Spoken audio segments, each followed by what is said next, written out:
Hi everyone! Welcome back to this week's After the Fire, our Game of Thrones Song of Ice and Fire role-playing game campaign. I have 5 beautiful people with me this week. The same beautiful people we had the last week and the week before.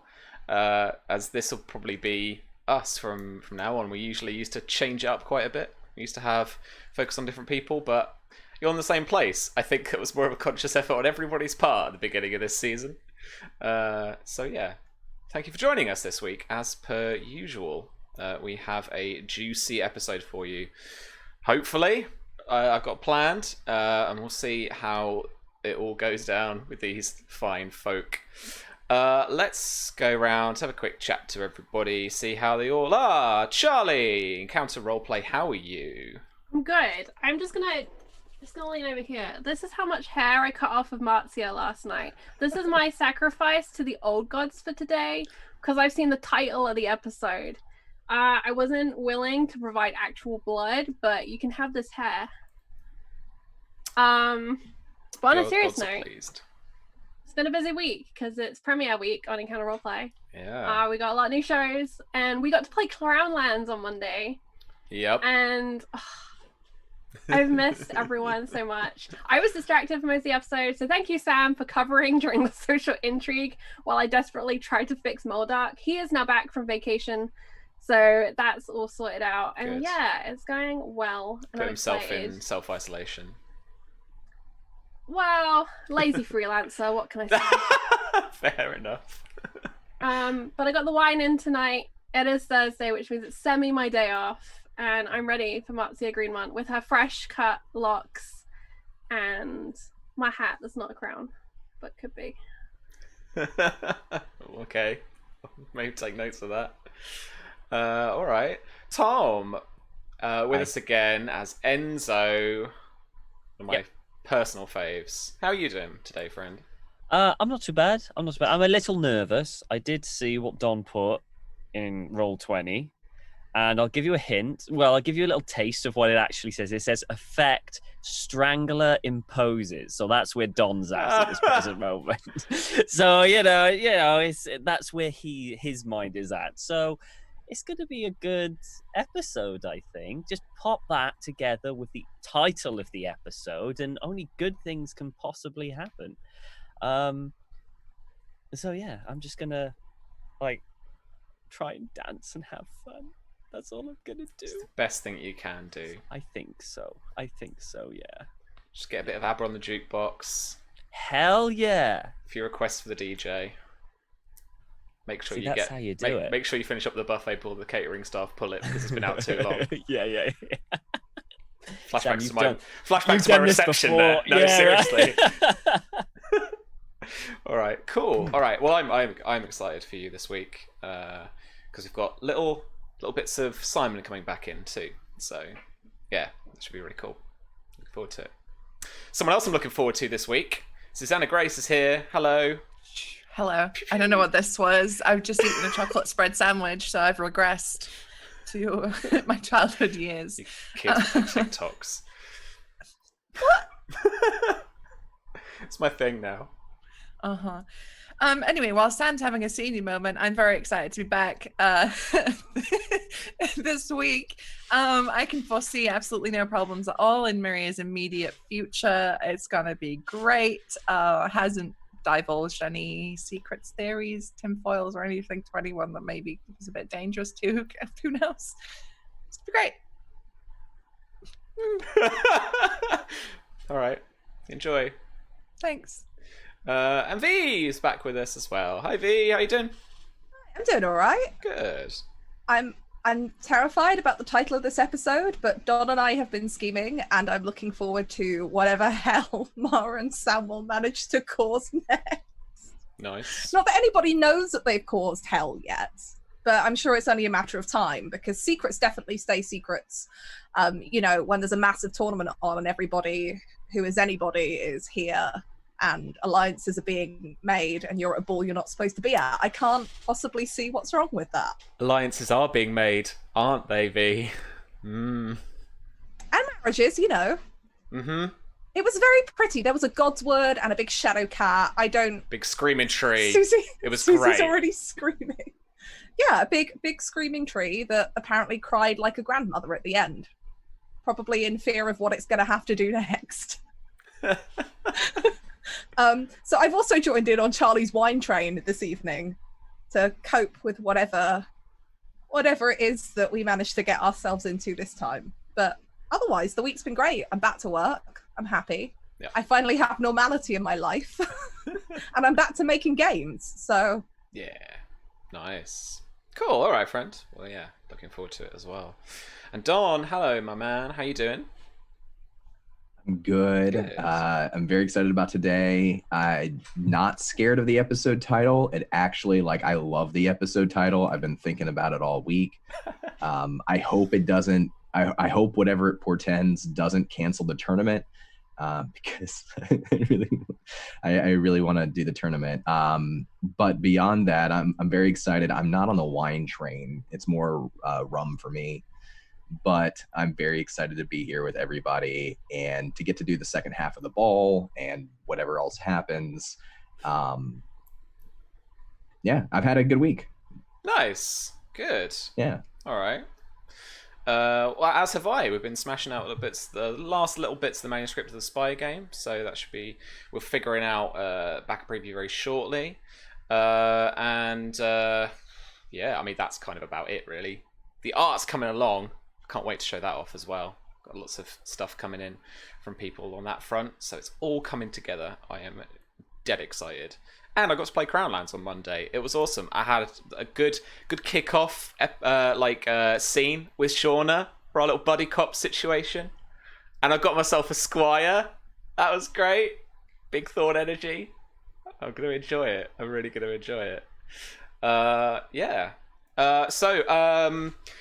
Another thing we do now, so we're within the spotlight of Roll20. We're on the spotlight program, so I've used Roll20 forever basically, and it's a fantastic resource to use. I'm chucking in loads more stuff into it actually, fam, into some of Roll20. Be using a little bit of it tonight. I've got lots of random roll tables too to help myself writing. So I made myself a random NPC personality table. It does the goals, motivations, virtues, and vices. Four little clicks. Yeah, it's all good. So head over to roll20.net if you want to check it out, because I genuinely do encourage it and endorse it. It's great. All right. Well, Susie's not been the first scene apparently. All right. Well, let's kick things off. I want to kick things off tonight with Enzo. Enzo, as the party is in full swing, lords and ladies about you, dancing, laughing, drinking, eating, feasting, and making alliances and influencing people. You stand by one of the pillars, one of the new pillars in the hall, just watching the scene around you, taking in faces, taking in the scene itself, and just enjoying a moment to yourself before there's a brush on the right side of your body, as if someone just bumps into you for 1 second. Just even before you can say, excuse me, turn around, something's pressed into your right hand and the figure, whoever they are, has gone. But in your right palm, as you open it up, is a note. Okay. That I am about to do the thing with now on Roll20. It's right up there for you. Oh wow. Okay. Right. Scrawled in a quick pen, very small handwriting on a small note that was small couple of sheets and probably intended for a raven's foot. Sits this slightly verbose note. Would you like me to read it? I would love you to read it out. Okay. Tyrell suffers from a complete lack of ability to direct his faculties intelligently. More worthy of note is that the high towers and rowans of the world still stand with him, despite his best efforts. Tali, Peak, and Costain disagree with Longthorn's governance, which is tantamount to saying, the day I learned the sky is blue. Speak to Rowan if you are interested in actually affecting change within the world. She's quite a force to be reckoned with. News for Marzia. Potential suitors. May I introduce them to you? Orton Buckler, second-born son to the current Lord Buckler, a true Stormlander. Dark hair, grey eyes, tanned skin. Though a bit softer in the stomach, nothing extraordinary, but arguably handsome.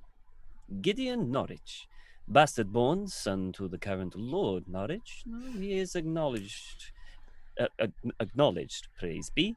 Roughly hewn from richer stock, blonde hair, hazel eyes, and unremarkable in almost every other aspect. Perhaps his personality bolsters his lack of looks. Would be best for Lady Marzia to disregard these men's advances for more pertinent matters. Well, that is simply my opinion. I wouldn't presume everyone disregards romance to the extent that I do. Expect further correspondence. So Enzo will smile and kind of just tuck it away somewhere safe in his pocket. Sure thing. Is there anything else you would like to do? I would like to this time? scour the room Mm-hmm. for the. So the Baratheons didn't come, but normally in such manners, it's only right for them to send a representative, right? Mm-hmm. Is that right? I would like to know. I would like to try and find who that representative is. That is a damn good shout, and one I have stupidly not prepared for. It can be any Stormlander. So you know. Yeah, for sure. I mean, it could even be the one in the list. if you really want to do it that way, I'm happy with that. I tell you who it is. Actually, let's just make it this. It is Lord Buckler. It's Lord Buckler. Okay. Yeah. Okay, quite interesting. Okay. And he's of Bronze Gate. And he's brought his two sons with him. Okay. One of them is a man grown. Well, both are men grown, but one of them is older, I think. Probably late 20s. Okay. Lord Buckler currently in his middle age. And then this second son, Orton Buckler, younger, but you're not sure exactly what age. Okay. But adult. Yeah, a man grown for sure. Man grown. So at Okay. least, 16. Okay. In that case, I would like to approach Lord Buckler and just start off with a friendly conversation. All right.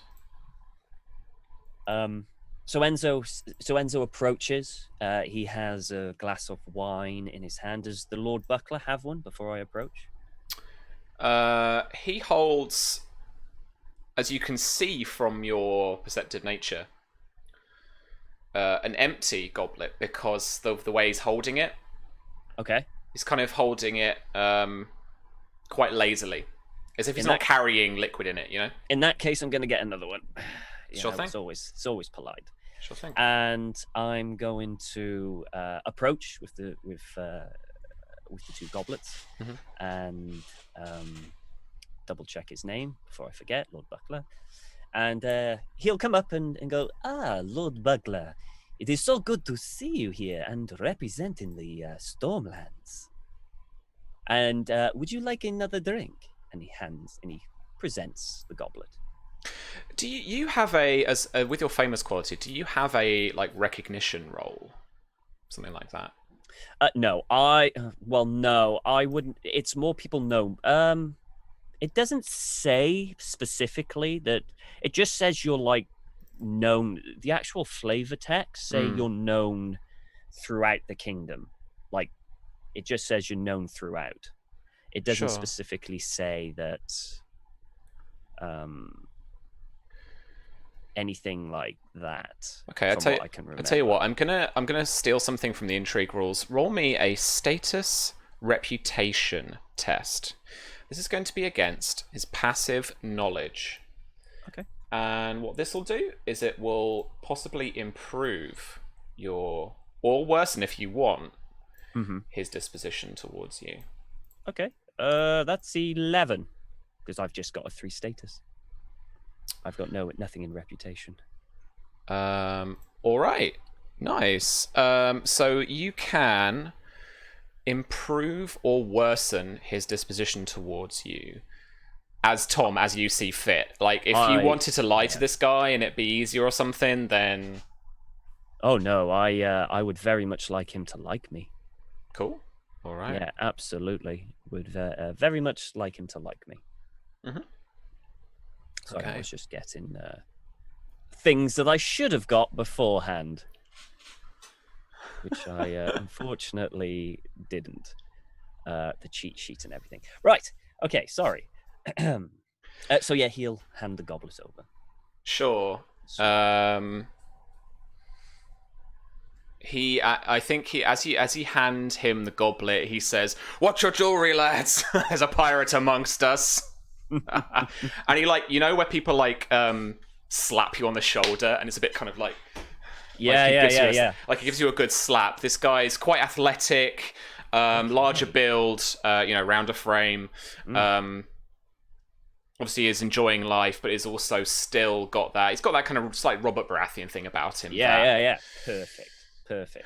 So I mean, knows let stuff go. Enzo. I mean, he's not particularly big, so he'll kind of take them and stumble very quickly, but his feet will work very quickly to make sure that doesn't spill any wine or anything. And do not worry. My pirate days are in the past until I get my ship back. You are safe. The only thing that you need to worry about is, getting too drunk around me. I do enjoy a drink, and I'll take a sip of the wine. So he will match you as you do.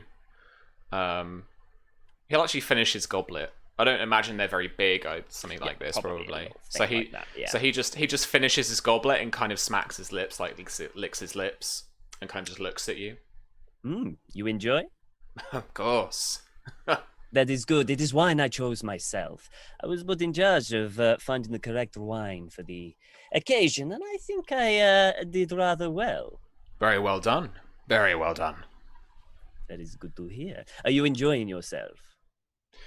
I've been to a few of these over the past few years. Of course, nothing beats the throng of King's Landing and the tourney grounds there, but Lady Marzia has done a fine job with her new castle and choosing the grounds. Indeed. I mean, to even try and strive for the majesty of King's Landing would be folly. You would fall well short. So what Lady Marzia decided to do was embrace where she was, embrace everything around her, and make it her own. And I think it worked rather well. You show yourself through your hold fast, through your servants, through your retainers. She shows herself through you. Reputation she has got herself. Indeed. It is more of a favor that turned into a friendship. And I enjoyed myself here so much that I decided to stay. That must say something for House Greenmont, no? Exceptionally something.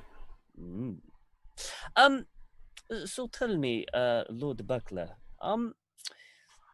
Lord Baratheon was not able to attend. Is he well? His lordship sends his apologies, of course. Through me, I'm sorry I didn't arrive sooner with it.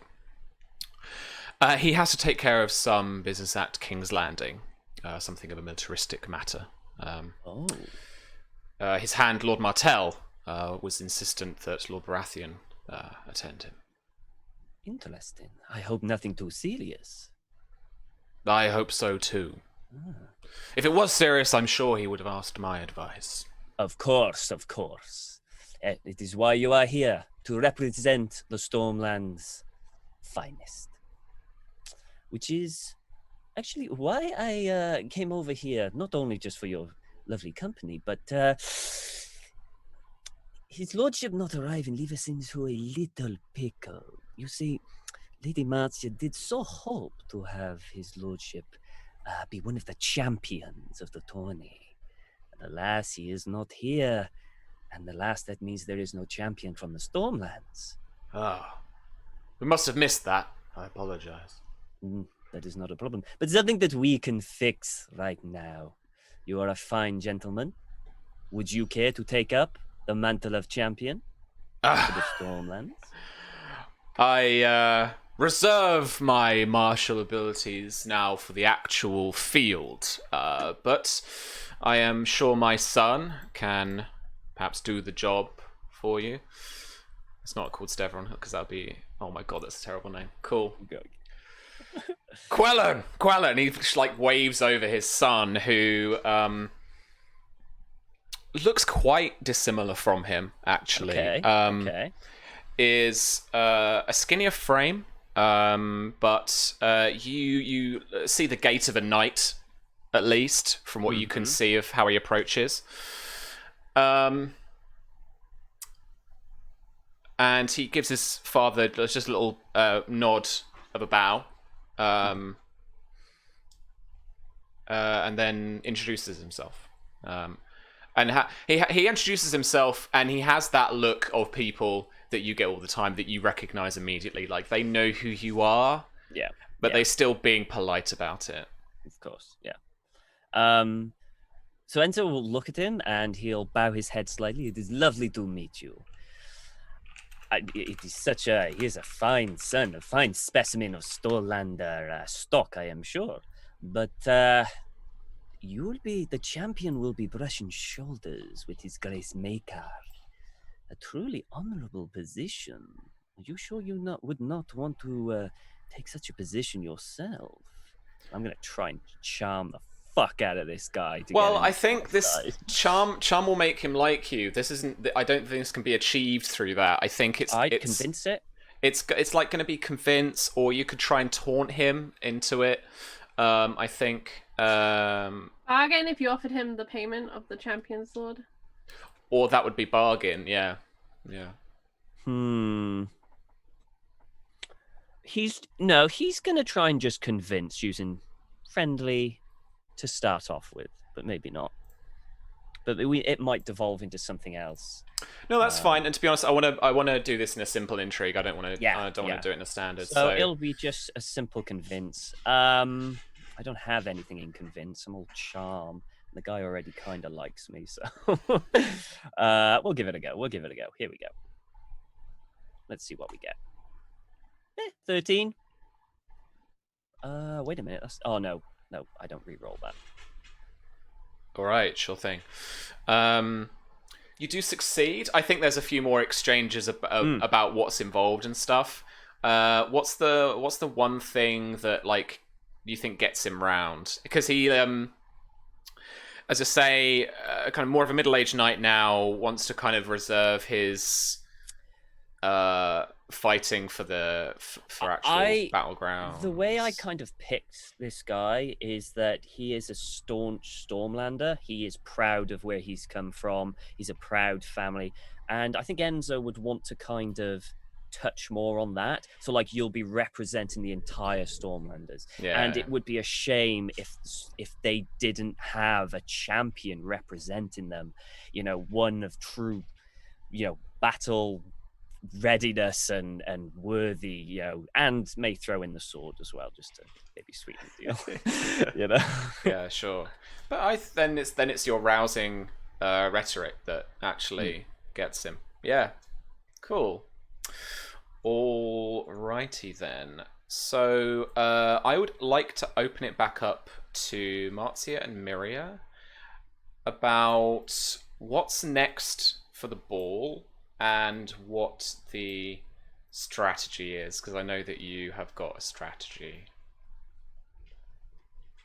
I think we've hit the point where we've done like the introduction and the dancing's underway if people like to dance. The buffet is in a full swing with all the food we described. It's kind of that middle point of the evening where you can kind of be doing what you want. It's not like a structured moment. Mm-hmm. It'll be working up towards the more structured dances at the end of the night, even though by structured I mean everyone's gonna be sloshed, but they will be great and everyone knows they're coming. Yeah. But it's one of those kind of moments where you can mingle a little bit more. Maybe some people have moved into those secondary rooms that we have to get some fresh Red Mountain air and have conversations away from the bawdy musicians.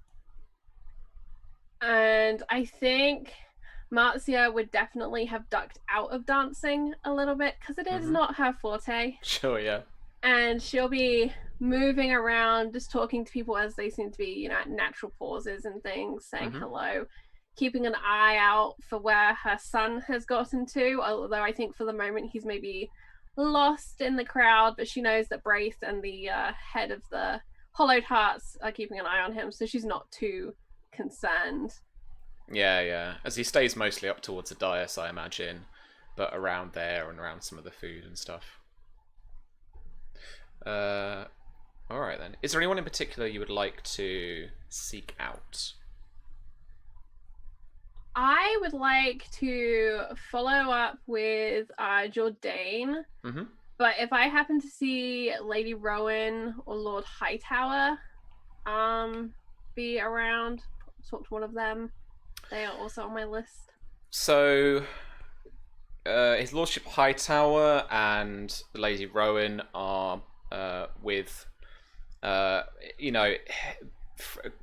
political and friendship groups have been clearly defined. They essentially are within Lord Leo's entourage with the Tyrells. And Lord Jourdain is mixing with a few of the Dornish houses. You see with him as he walks about Fowlers, Corgyles, the Ullers.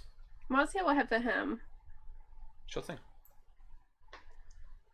As you approach, he turns, drink in hand, and says, gives you a bow.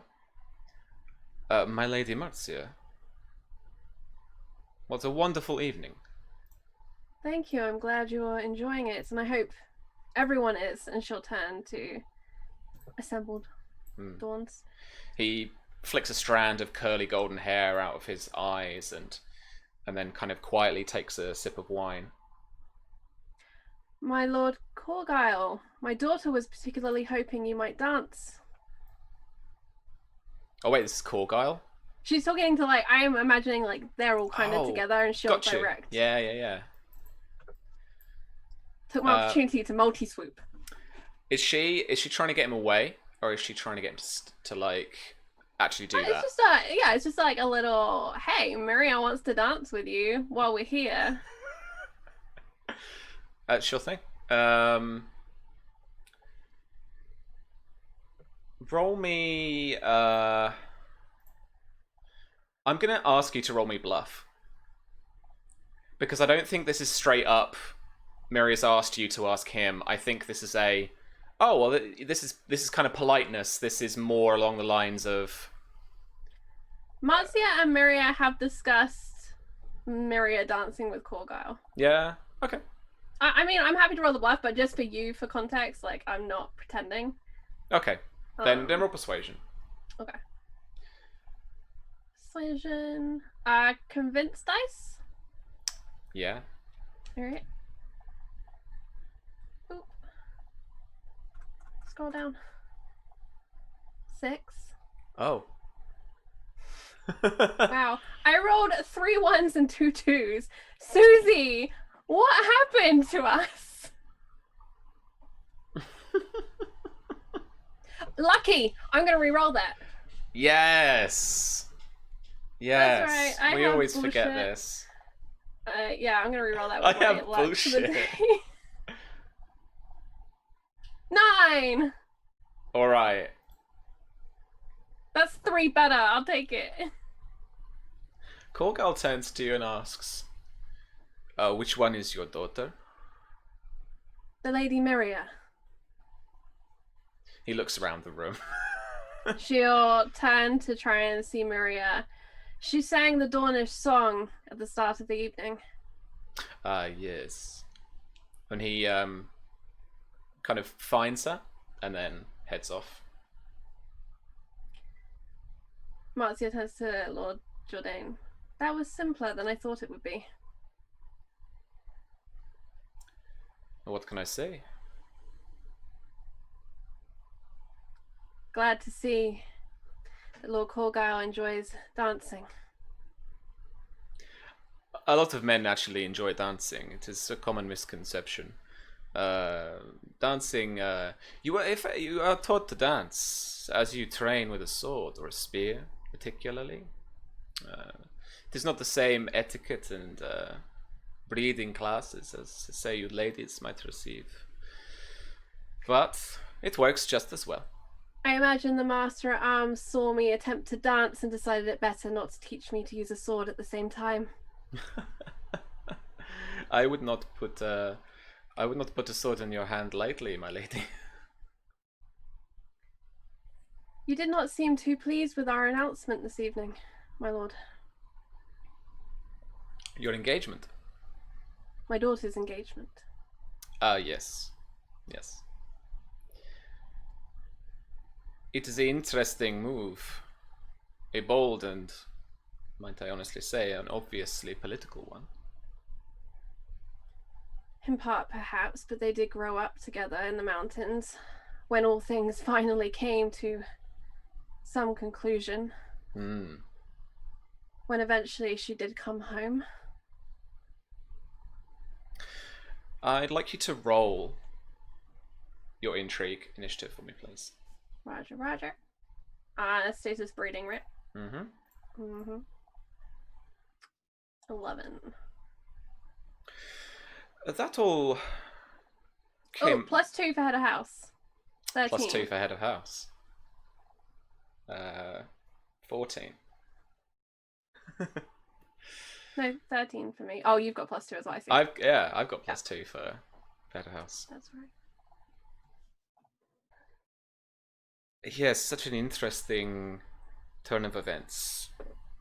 Obviously, I admit I say that in quite a loaded way, but it has struck me as so odd that you garnered such a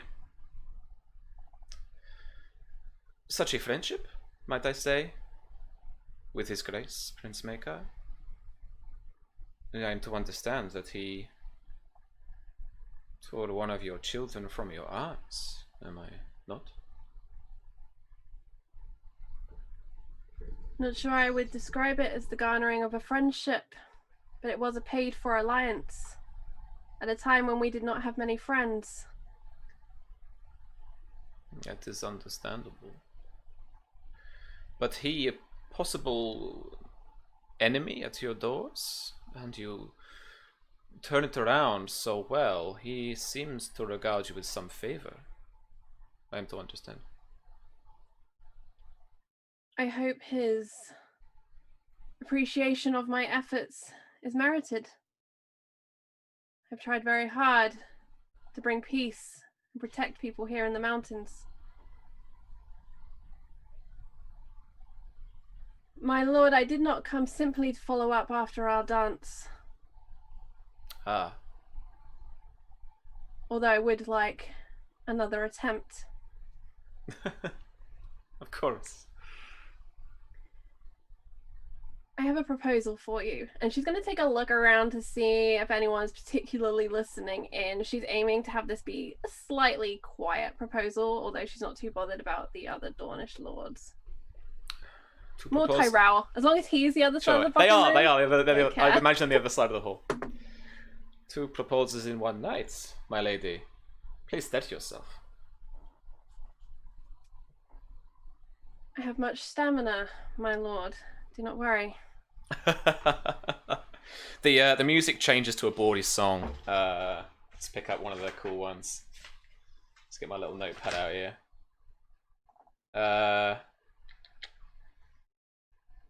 I was trying to think what the Westerosi equivalent of Waterloo is, but maybe not.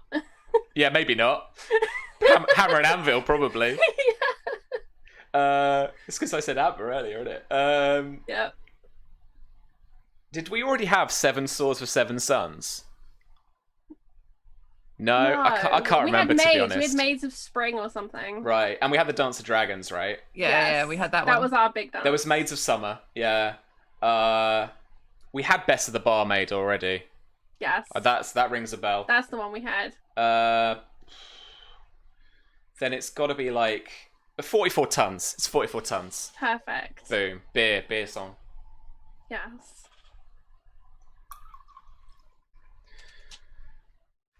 Please. Wine break. I'm, as they say in the north, all ears. If you find the betrothal of my daughter to Peak distasteful, perhaps you'll find me a better offer. My lady. My daughter cares for Ellery,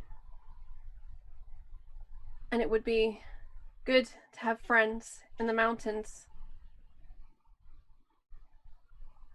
She is of marrying age, and of course, we would support her.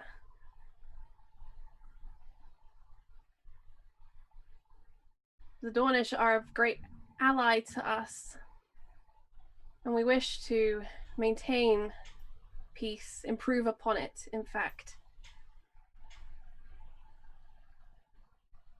And you have many friends that I've yet to meet. I don't ask this lightly, but I saw the faces in the crowd, and perhaps if there were a better offer, there would be a better way, my lord.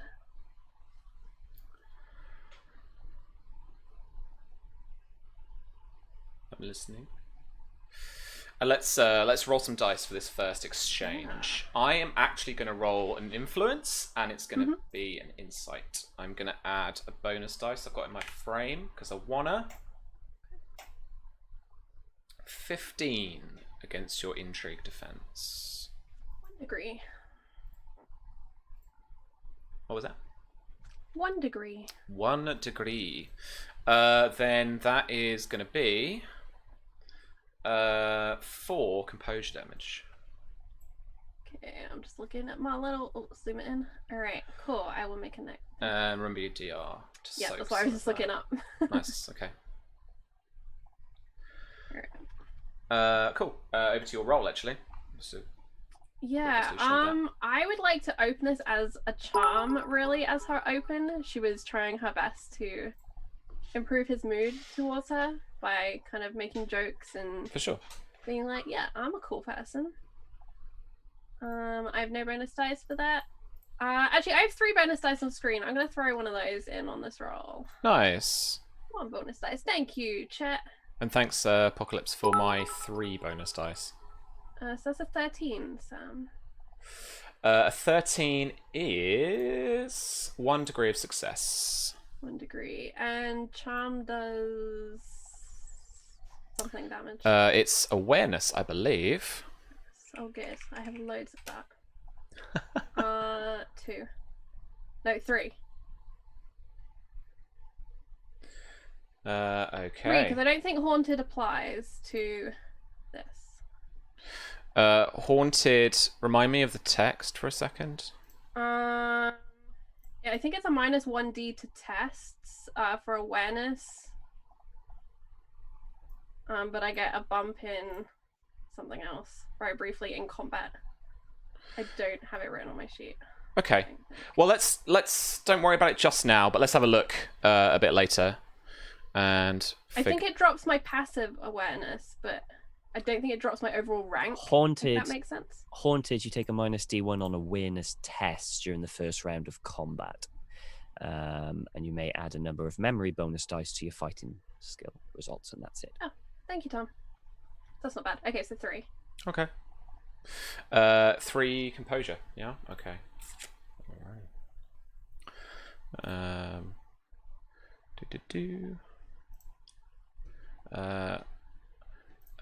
You got another bonus dice from chat.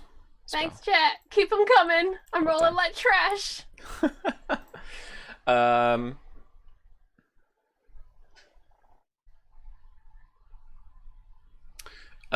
He will actually listen, and I'll consider. Okay. I've not been in the best position until tonight to make any proper inquiries. We do lack friends in the Reach. And to be honest, many of those neighbors I would not trust with anything. A stray cat, let alone my daughter. Hmm.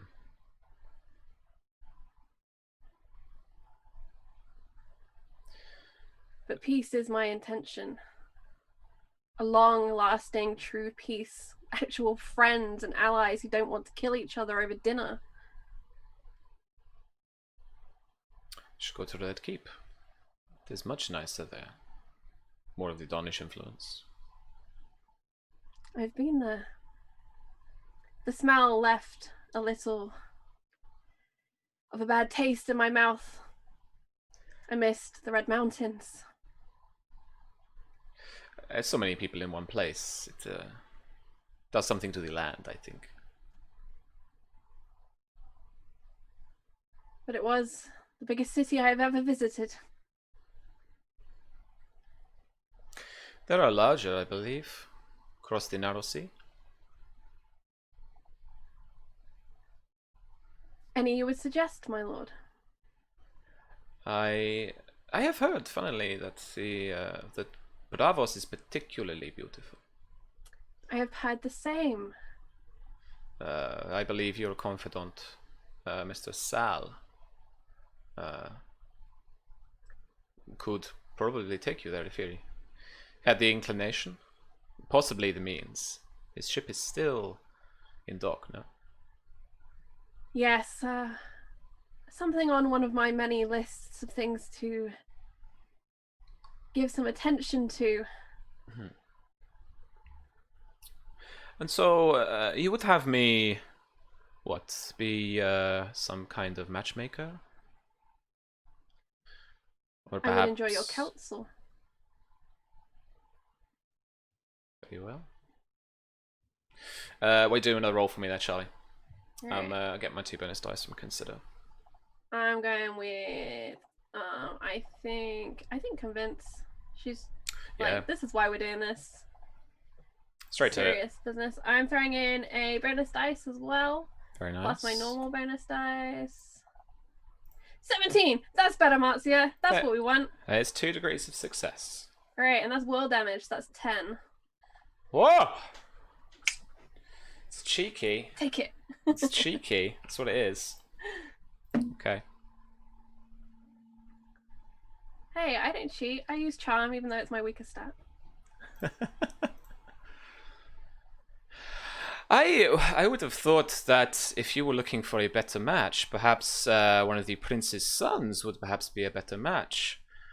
Or perhaps the horror of almost losing a stepdaughter and losing a son has done something to that possibility. My son is not lost, my lord. But he is not with you, no? He will be. And I think her jaw has tightened as this is like, yeah, keep bringing this up. This is really helping me. So she's not hiding that, like, it's having an effect. Sure thing. I would like to just roll, unless you've got anything else you want to bring into the exchange before you take an action.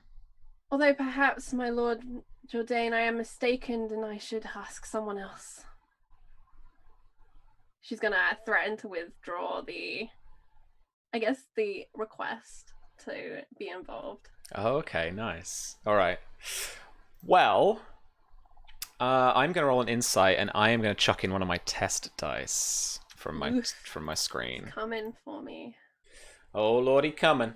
I'm staying with convinced because she's still convinced, even if she's going a slight bit nastier with it. Let me do a custom roll here.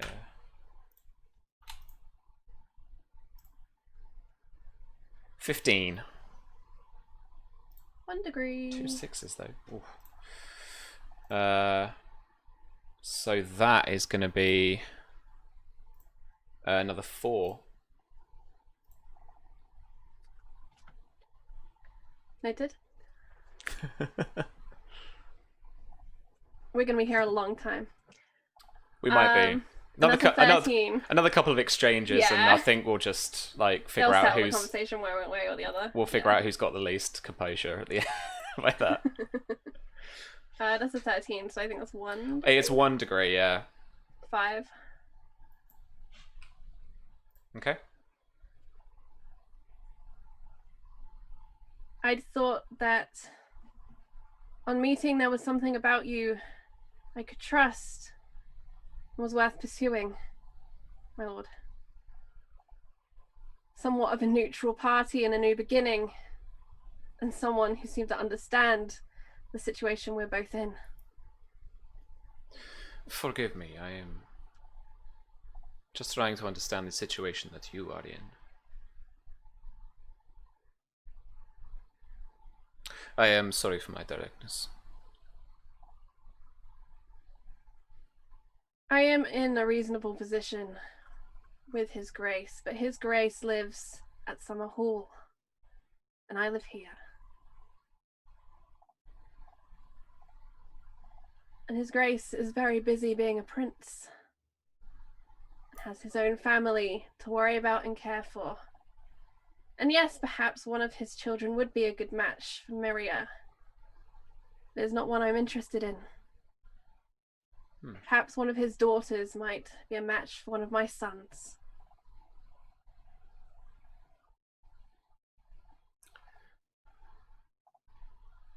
May the 7 give them more children then. Hopefully. May the 7 give us all more children.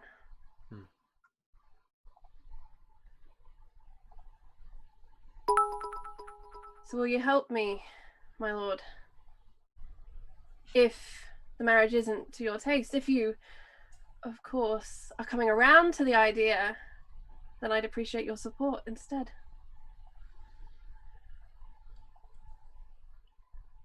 I'm going to yield, Charlie. Okay. That means a compromised outcome. Mm-hmm. So this is what he follows with. I can help you, my lady. But I believe I have the answer to my question. There is still something about His Grace that you do not trust. I find it is always wise never to fully trust a dragon.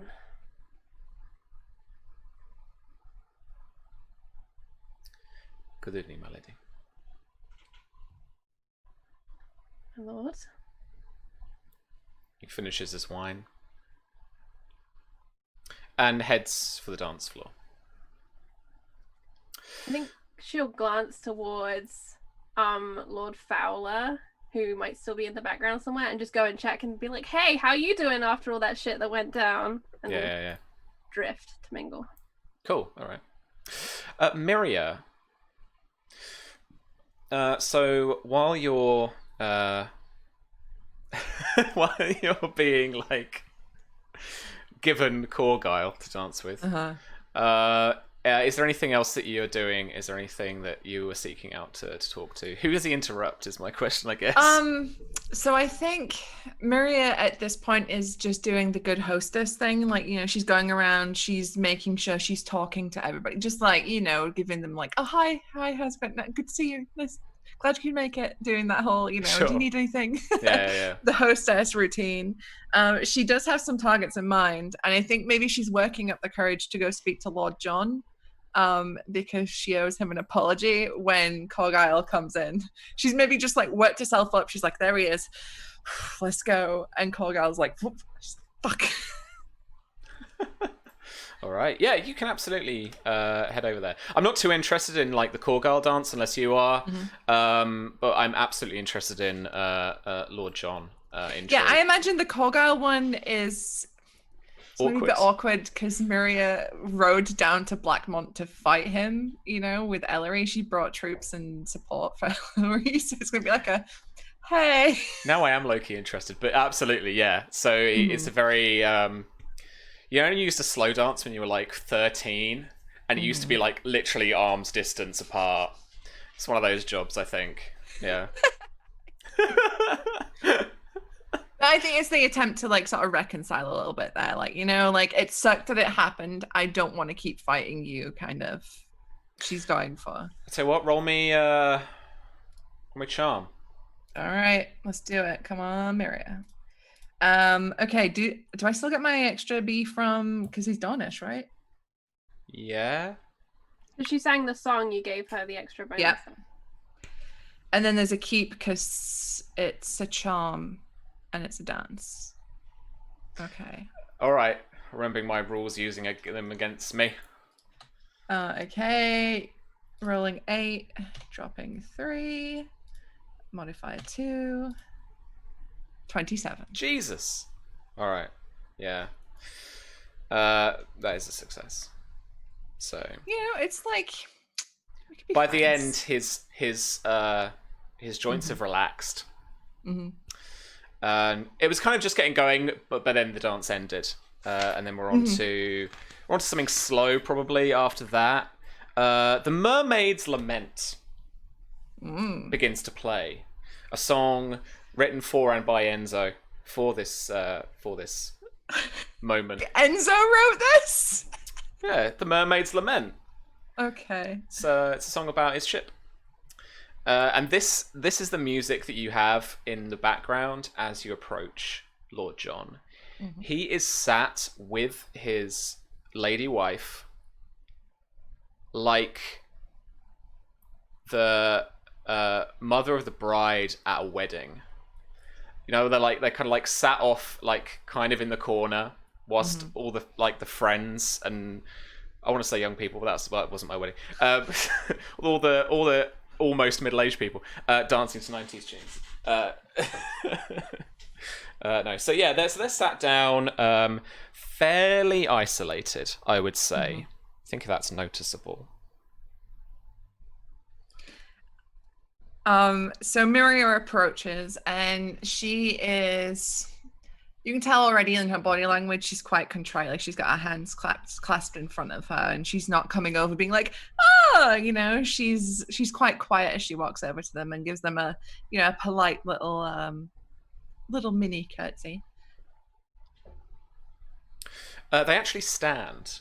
Lord John helps his wife up by the hand, and then they give you a short bow and a curtsy. And he gives you some pleasantries, my lady. Exceptional ball. Thank you. Lady Marcy's worked very hard on it. I'm sure she has. It would be lovely to just make our acquaintances again and such. Of course. And if you should wish, I can always bring you over to reintroduce you if you wish. But before I do so, I owe you both an apology. He stiffens a little bit at that. He looks round to Lady Oakhart, and Jane gives him a look just for a second, but is receptive to you as she looks back at you. I had heard about the situation with, and she's like, very hard for her to say it. She stopped from my sister. And I had used you to hurt her. And in doing so, I wasn't intentionally cruel to you both. You did not deserve that.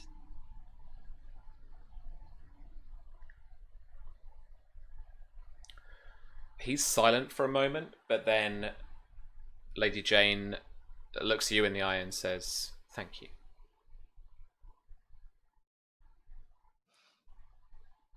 I do so regret everything that happened.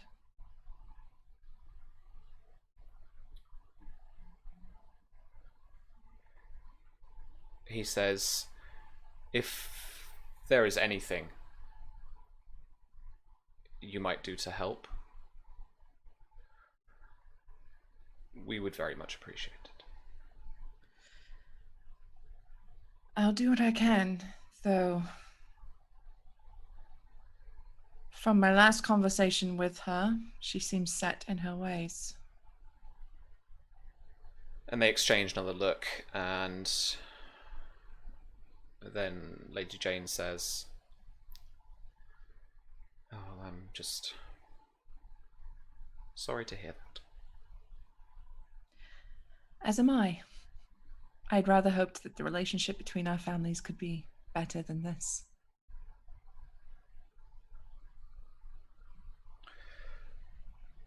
Well, a marriage is always something to work on. Mm. You should remember that, my lady, when you get married to Sir Ellery. It isn't some mama's tale of happy ever after. It is something you work at every single day. Perhaps the friendship between our houses is also something we can work at rather than just taking for granted. I would like that very much. Forgive me if this is an upsetting topic, but when was the last time you saw Alistair?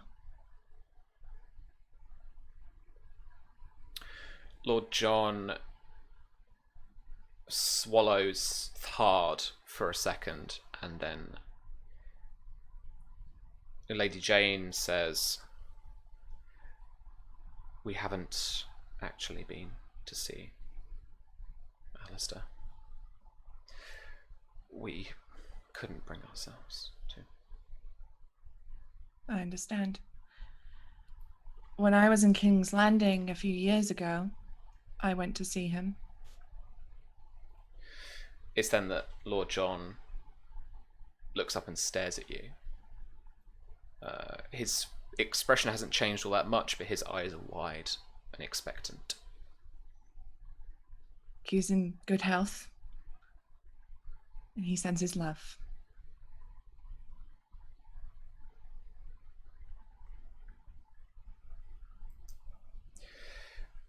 There's something about his Lord John's face. It's not that he has tears in his eyes, but his lip goes slightly. And then he finishes his wine and he says, "Thank you." And it's with that Lady Jane makes their excuses, and I mean effectively escorts her husband out of the hall, out towards the main doors that would be going down towards the bridge. Why don't you roll for me? Is this genuine reconciliation, or is this more of a play, or? She genuinely is sorry for what she put the Oakhearts through with that whole Mara thing, because that was really shitty of her to do. And she in the moment she was like, "Yeah, fuck Mara," but afterwards she was like, "Oh." Cool. Just so I know, for you really to kind of clarify your Yeah, intention, yeah. so that this is, you are genuinely trying to make some amends with the Oakhearts there. So I would take a charm for sure. I would take a convince. Yeah. Let's do a charm. Sure thing. Okay, so they're not Dornish. I don't get that extra dice. Fucking hell. All right. They're not dancing either, so I don't think the dance dice. All right, so it's just a normal. You don't get the dance dice. No. All right. 6 drop 2 plus 2. 24. Oof, very nice indeed. All right, that's a success. So you've definitely come away, feeling like you've made an impression on them and gained some disposition towards them. I should probably note some of this down, actually. I think as they leave, she takes their seat and she takes a deep freaking breath, because this is the parents of the man that murdered her god's father, and the amount that she just wanted to scream at them, but she's she's sacked up, and she gets that locket out again and she's holding it in her hands. and she pops it open to look at the portraits. And the Oliver one is loose, right? Don, yeah, help me out here. Yeah, it's a Okay. little loose in the frame. Uh-huh. So she's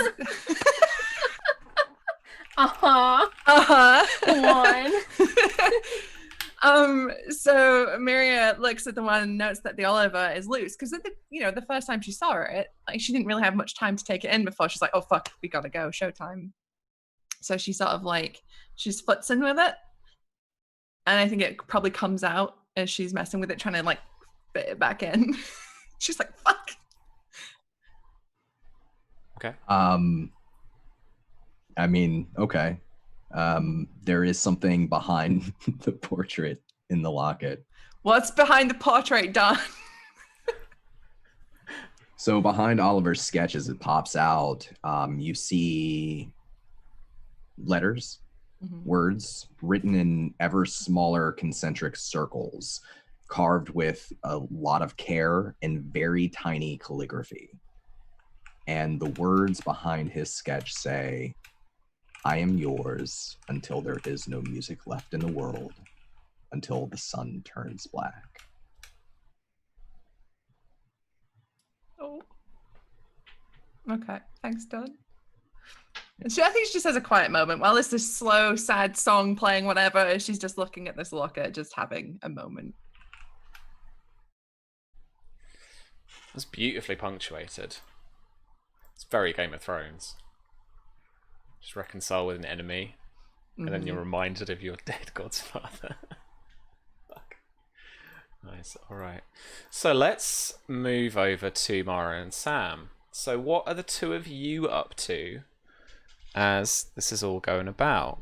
Still dancing? There's still food? There's still plenty of drink? I imagine they would have got a dance or two into some of the more upbeat songs because they didn't dance together previously. Right. Mara's probably commented on the fact that her heart at some point bursted while watching him gift her little brother that toy because she was watching that from afar. And I think Sam probably, like, while they're dancing occasionally, like maybe between the songs too, not really caring, like he's not super, while they're dancing, engaging with any of the other lords or ladies. He's just enjoying himself for a couple of songs. But between the songs, maybe he looks over, and if he can catch Bryn's eye, he'll give the boy like a little wave, a smile. Yeah. All right. Okay. Anyone in particular that you want to follow up with or talk to? Yeah. Maybe after like they've danced for a couple of songs, like Carefree, during a break, Samwell would look around and he's looking for Lord Felian Weil. Okay. Or Will. Sure thing. You have to head outside. There's a small contingent of knights and such that are just stood around one of the braziers, just enjoying a drink. As you approach, one of them complains about the arbor piss, and then gets handed another goblet of Dornish red. It's got a lot more body to it than the smooth red of the arbor. And I think if Sam was heading outside, he would definitely just kind of offer Mara his arm and say, would you care to go for a walk? Get outside for a little while. I think she would take it because, after the dancing, there's loads of people in the hall. They've been in here probably a couple of hours now by the time all the dances have gone through. It's hot. She's in this very heavy, lots of layers of silk. So she's quite happy to go outside. And she kind of knows that they showed up to see who was around and who would be here. And by now, this is where people have begun to kind of spread because there's no more structure to the evening yet. Yeah. So she'll pick up her glass of wine that she's been very gently sipping at for most of the evening. She's learned from her mistakes that perhaps her In the tolerance for afternoon. wine is not what it was maybe a few years ago. Yeah. We're all getting there. But she will happily take Samuel's arm, wine in the other hand, and walk out. The night is clear, I imagine, and nice and cool. It provides that for you as you step out the door. Immediately, you are relieved as a nice breeze that you recognize from the Red Mountains themselves, and it has a unique smell, a smell of home that you will have enjoyed on a autumnal night like this before. And I think she enjoys the cool and enjoys that. There's a lot of bits of this while she knows she shouldn't be here that remind her of what it was like when she still lived here, before she was married, before, when she was a child, of, running around outside the keep in the early evenings in the autumn. And so I think she's quite happy and quite content. Nice. All right. Well, so you guys approach this little group, and as you actually, are you what's the plan? Are you approaching quite close? Are you waiting to speak? Are you kind of interjecting? So I think Sam, once he spots them out there, maybe he kind of guides their walk in that direction towards them. And he's very aware of how he's dressed and how they're more relaxed. And so before really approaching, he'd take off his like very, very fancy, not as big as Enzo's, but very fancy hat, and he'd take off his golden bear mask and he kind of fold it into the top of the hat, and he just like leave it on a stone. Just kind of leave it behind and like shake out his hair a little bit so he looks at least a little bit more dressed down. You know what I mean? He loosens up his vest. Sure. Yeah. As he sort of walks arm in arm with Mara towards the Wills, their knights. And are they like loud and boisterous, or is there like a conversation we're overhearing, or are they just kind of relaxing? There is a more muted conversation that you overhear, and there isn't any particular like thing, like plot point I want to land with you necessarily, but they are discussing the nature of the tournament and how Marcia has kind of brought everyone here. They've recognized that this might be some kind of like huge parlay or something, but actually they're kind of ready to batter some Marcher Knights out in the lists. And there's that kind of like macho, like egging energy. each other on. They've got that night before energy. Yeah. So I think Sam plays into that a little bit. Like he's a little bouncier on his approach. He like loosens his body up a little bit. He doesn't interrupt them per se, but if they turn to notice him, he would just sort of nod his head and say, "Lord Felion, it's good to see you here. Are you all enjoying your evening?" And you get that Wild West person coming through the bar doors look of everyone just turns to look at you and just looks. And Lord Felion says, "What's the matter, little hunter? Are you lost?" Oh, no. I find my way around quite easily. In fact, I was hoping I would speak with you tonight, if you don't mind having a word with me. Really? Yes. Are we going someplace secret? Oh, no. I'm happy to speak here if you'll have me.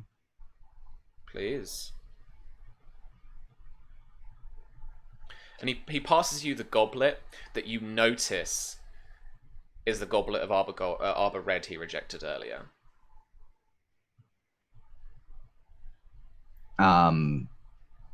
As he actually looks up at you a bit. Charlie, he's not a tall lad, right? Felion is pretty Oh, he is? cool. Okay. Yeah, Felion, out of Felion and Bastion Royal, Felion is the bigger one. He's a little bit quieter, but he's a bit of a player as well. All right. Mara's just got her arm linked through Samuel still and is just smiling very politely. She would have given him a bit of a nod, but he hasn't spoken to her, so she'll keep quiet for now. Sure. So Samuel's quite tall, it kind of almost exceptionally, isn't he? So but this guy's only a couple of inches shorter than you, say. So all right. He stands above his friends a little bit in the group. And so he looks at sort of you sloshes. almost kind of dead on. Yeah.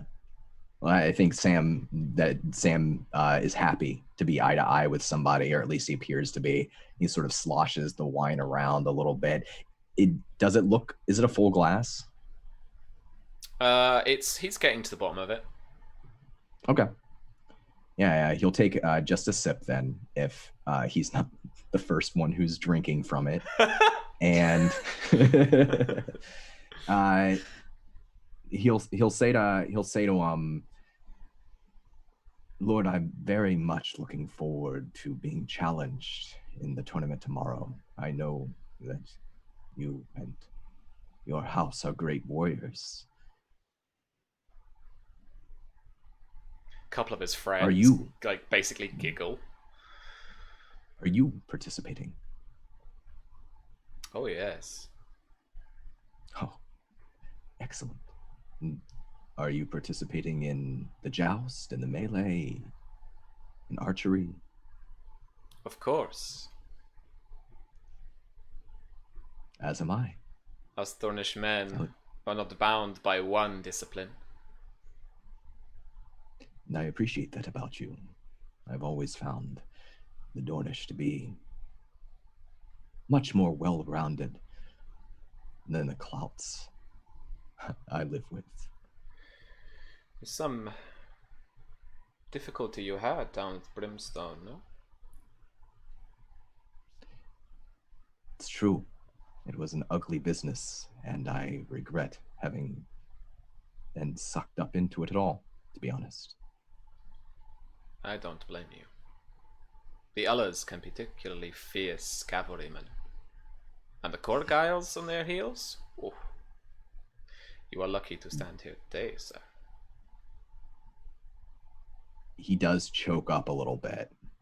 His sort of calm, easygoing demeanor just for a second. He breaks eye contact for just a moment and forces a smile down to Mara at his side. And then he takes a breath and says, one day I will be the lord of my house, as these things go. Lucky to sit there after everything I've been through in my young life. And it is my intention to do better than the Reacher Lords before me, and ensuring that our friends in the South are free and unoppressed. Is your father around, boy? Be careful. If he hears you talking like that, he will disown you. The Reacher Lords, they do not like change. And that we are in agreement, my lady. It's a pity. It doesn't serve them well. Not liking change hasn't served most of the Reach well. No, it has not. Particularly your husband, no? My husband was foolish and stupid. Hmm. He tried to take on a man who was far better than he at fighting. He was injured. And Alistair was lucky. And she gives him a look that says she doesn't at all... There's no niceness in her voice when she talks about him. Yeah. There is a clear criticism of him in her voice. He, like many of the Reacher Lords here, do not favour Dawn or its people.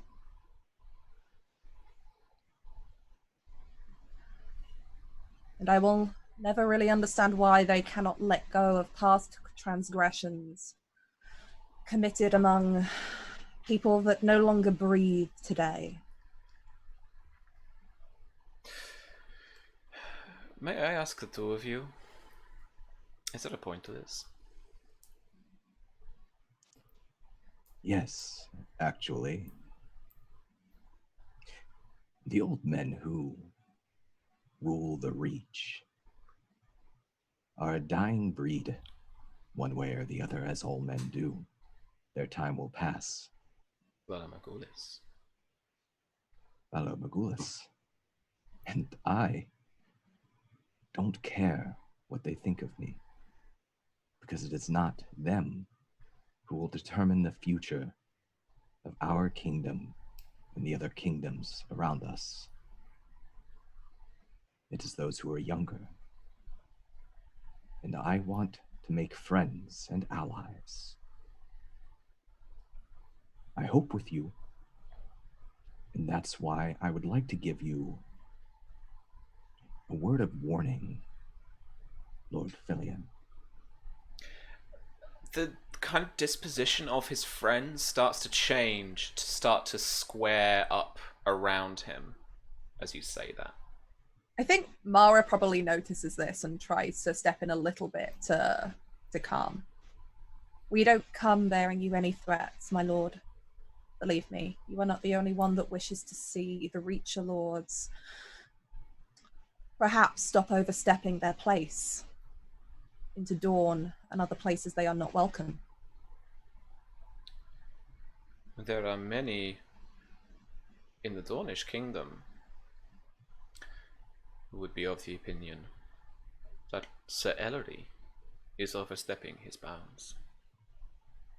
I'm sure there are. Unfortunately, my sister and I are not on speaking terms, perhaps. In fact, I'm not even supposed to be at this ball. I'd appreciate it if you didn't tell the Lady Marcia. And she kind of laughs lightheartedly. I believe I have never met the lady, so there is She's not much chance of that. quite a woman. But I think that some of our interests are perhaps aligned. There are Reacher houses who are overstepping and have too long held on to a hatred for the Dornish people. I myself was married into one that refused to allow a Dornishman to walk me down the aisle at my own wedding because of a transgression 50, 100 years ago that they can't let go of. It's clearly convenient for them that I am only half Dornish, and therefore they like to overlook that because it suits them better. My lady, you know who I am, don't you? Of course I do.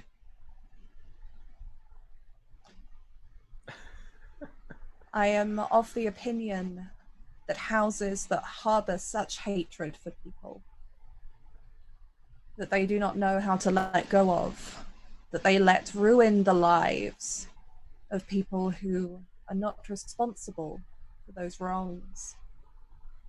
I don't believe they have any place in the Reach or in Dawn, and that they should either change or they should fall. This is conspiracy, no? Perhaps. Traitorous talk. I had everything taken from me when my husband, and she says that word with such venom in her mouth, and almost like she takes a sip of the wine as if to clear the word from her lips. After what he did, he destroyed lives. He started feuds that could run another 100 years. Please when men like provide him- me with a textbook history that does not describe the same. Again and again and again. My lord, my lady, my lord, I have to say that if you wish this, and that you would take this upon yourself and your house in this direction, say, then you should also know that Valadaharis, all men must serve, and one way or another, you must serve your house much more than they serve you.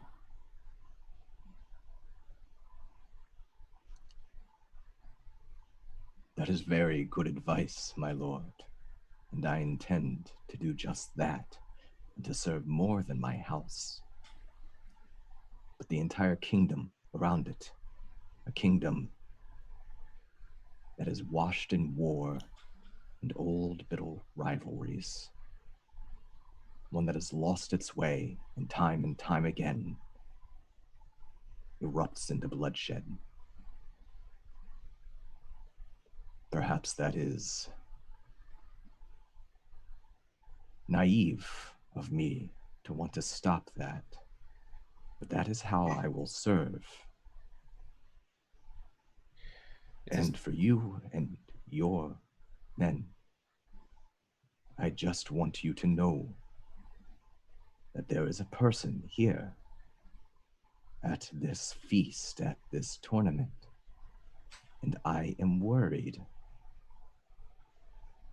about how their disposition might grow sour over the course of the tournament.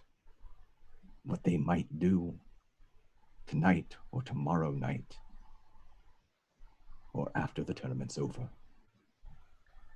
Really? Please speak plainly amongst friends, for we are not so different. I do not, in this, the year after conquest, 204, he says, thinking about it. Sure. I think that's right. Yeah. Oh, yeah. Wish for much more bloodshed either. And I serve not far from Summer Hall, not far from the talons of the dragons. I understand. So please,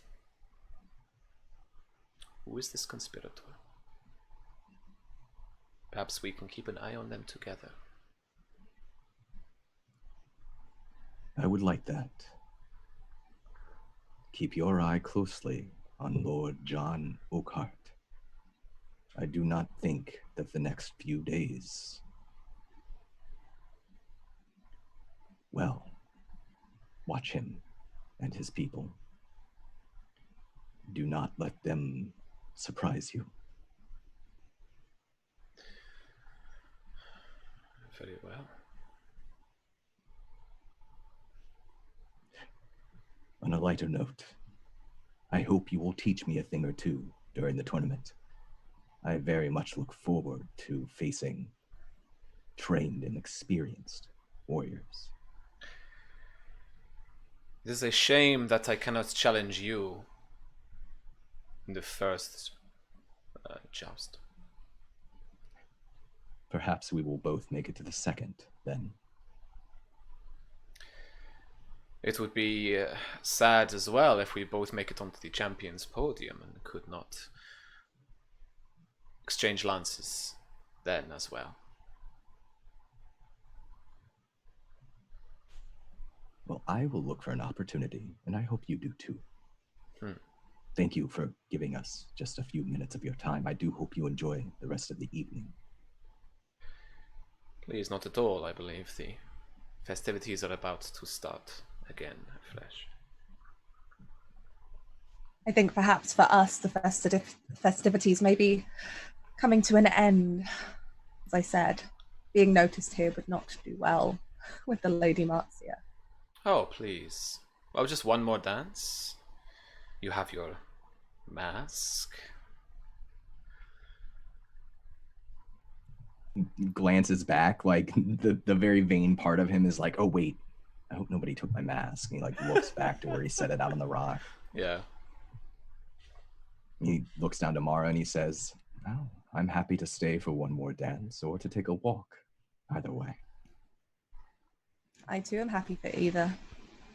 I am very glad that we've had the opportunity to make new friends. And she smiles at Lord Weil. It's very genuine. They both came out looking for allies, and that's what she's hoping they kind of get out of this.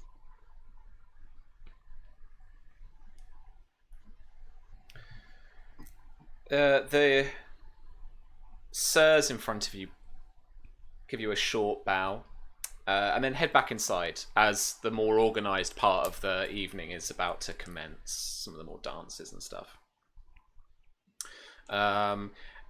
What do the two of you like to do? I think like once they're out of earshot of everyone else, he sort of like looks down to Mara and he says, I hope that was all right. Well, we'll see if it works. We need to start with friends somewhere. Yes. You're going to need to roll me a deception test, friends. Deception. Yeah. I think. Unless I've read it wrong. What conspiracy do you know of Lord Oakheart at this tournament? I mean, Mara's playing off the fact that she knows he's a bit of a racist anyway. So her whole thing was just making the point of he doesn't like the Dornish. And what was Samuel's play though? Like, is this stirring up trouble, or is this? Yeah, for sure, Yeah, right? yeah, Come this is on, deception. somebody. Yeah. Yeah. Can Mara assist is with some convince? Because she's not pushing to lie. She's just sharing the fact that she doesn't particularly like how Oakheart is being run. What's your convince bonus dice? 4. 4 bonus dice in convince. Oh wait, yeah, 4 bonus dice and convince. All right, so you can have 2 extra bonus dice on. Okay. And I would say, like, do you think that's an insight? Mm-hmm. Okay. Not that House Will needs much inciting against House Oakheart. Yeah, but still. But all right. And is Lord Will status 4 or higher? Charlie. 4. I mean, yeah. Okay. Well, he's 4 in the Crown Lands. Cool. So... Well, I'm just using my Lord secondary NPC sheet. Isn't So Will the reason the Oakhearts don't allow people in their sept? Yeah, Yep. that's what I thought. yeah, it was a fun moment when I realised halfway through. Mara knows this. She just didn't want to sound accusatory. So No, it was good. I enjoyed it. All right. So I'm gonna spend. So I get an extra bonus dice for every degree of success, 18 over his intrigue defense. I don't know what his intrigue defense is. Because that's going to close his sheet like an idiot.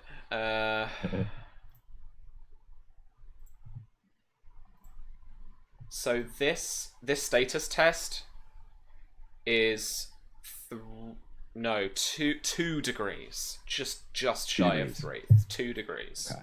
Yeah. I'm gonna spend 2 of my test dice for this bluff roll. Both of my test dice for this bluff roll. From your frame, yeah. Yep. All right. Plus 2, 21. Very good. Okay. Yeah, so the exchange takes place just as it did. And if anything, just to put the cards on the table, the impression you get is he was much more amiable towards the end. He was much more kind of receptive to what you were talking about, and literally, like I said, invites you inside to dance with them as well. Not specifically with them, but just kind of, come on, it's a party, let's go. Come back inside. Yeah. Okay. Yeah, I think Sam will just say, well, do you want to do one more dance? They've already seen us, I'm sure. Or do you want to go for a walk? I'm happy with either. I just really don't want to run into the Lady Marcia, or worse, my sister, in there. It would not go well for looking like we are supposed to be keeping the peace. And I think she kind of gives them that look that just suggests that right now they've done anything but keep the peace. He smiles, like he laughs at that. He has a sense of humor about everything that just happened. And he says, perhaps it's best if we're not seen back in there tonight. Perhaps. Walk around the grounds. It's a nice night. Not many people around. Yes. We could take the long walk back to the camp. If there is any fighting, I think we'll be far enough away to hear any of it.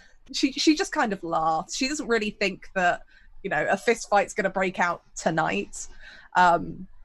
But I think she quite likes the idea of just staying away now. They've already planted some seeds of trouble, and sticking around to see if they bear fruit is probably not a good idea. Yeah, sure. Yep. Besides, we have plenty of wine back at the camp. And I think she says this very lowly, because I imagine that people are starting to usher back in now, so there's not really anyone around. They've kind of been left standing here. It is our wedding night.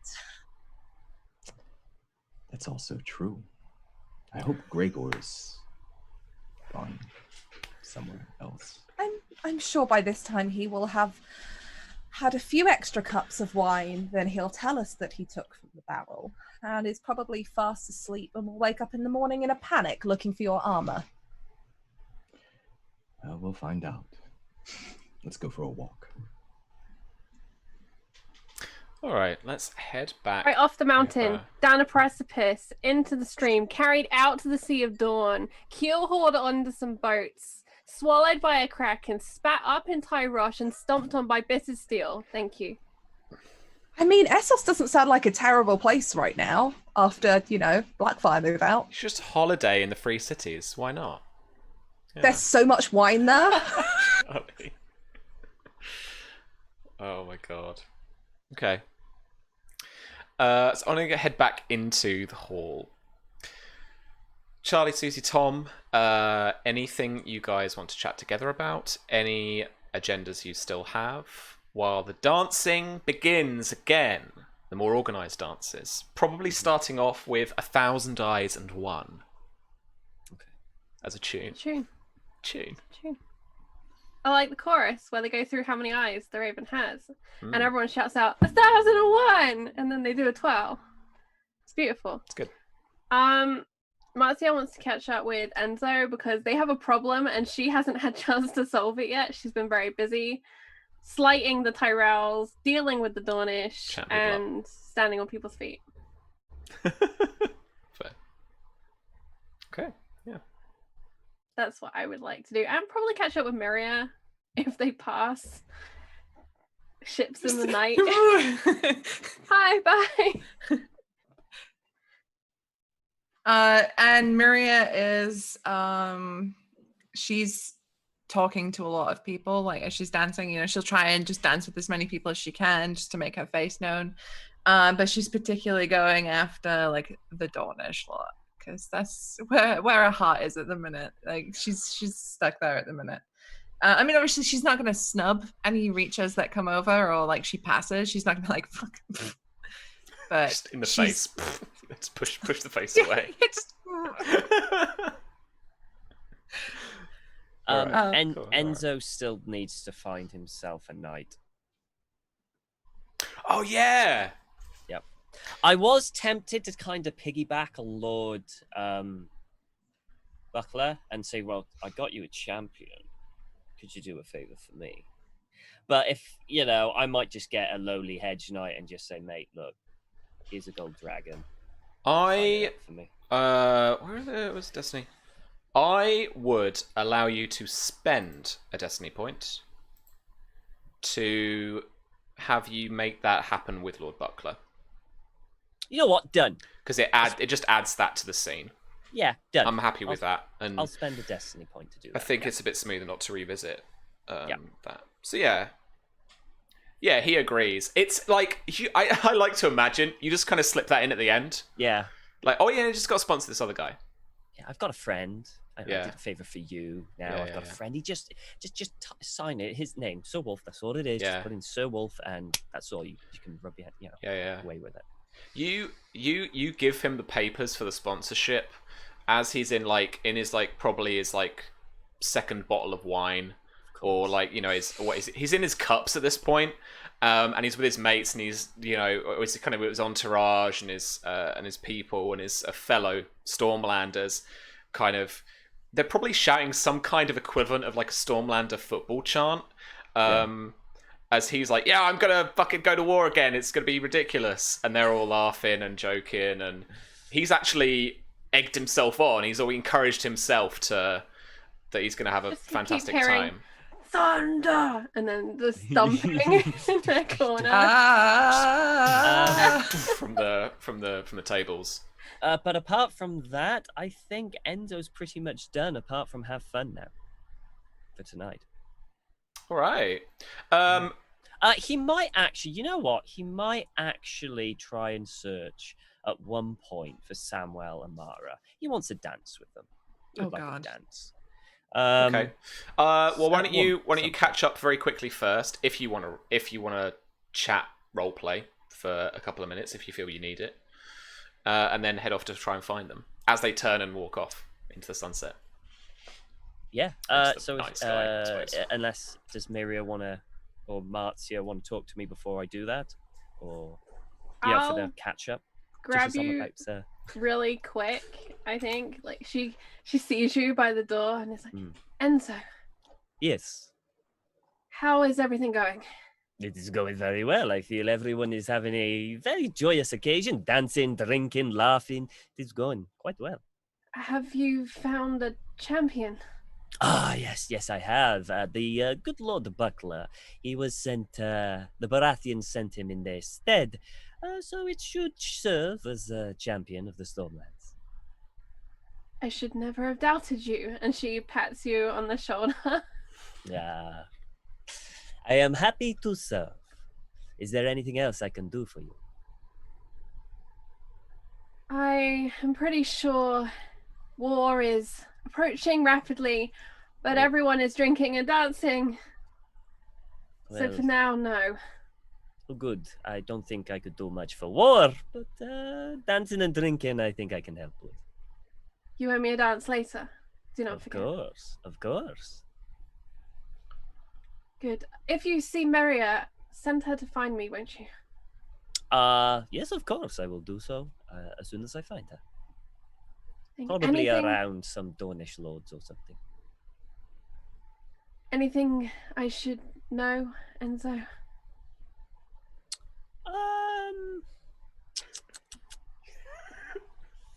That I was mean, a yes. he pauses for a minute while I get the letter out again, just to have a look. Is my hair still alright? It's beautiful. It Thanks. is beautiful. I mean, I have been looking around, and there are two particular gentlemen that keep giving you the eye. Evil? Oh, no. As in, beautiful. As in, I would like to get to know. As in, you know. Oh. Yes.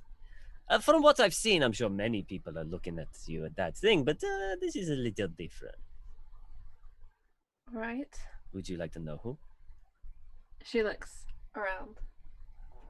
Because And- she has and- had wine Yeah. all evening. So as she looks around, Enzo's going to get close and kind of give a little hug and kind of like on the shoulder and kind of gently, as I scan the room for them, and gently move her. And go, well, the first one is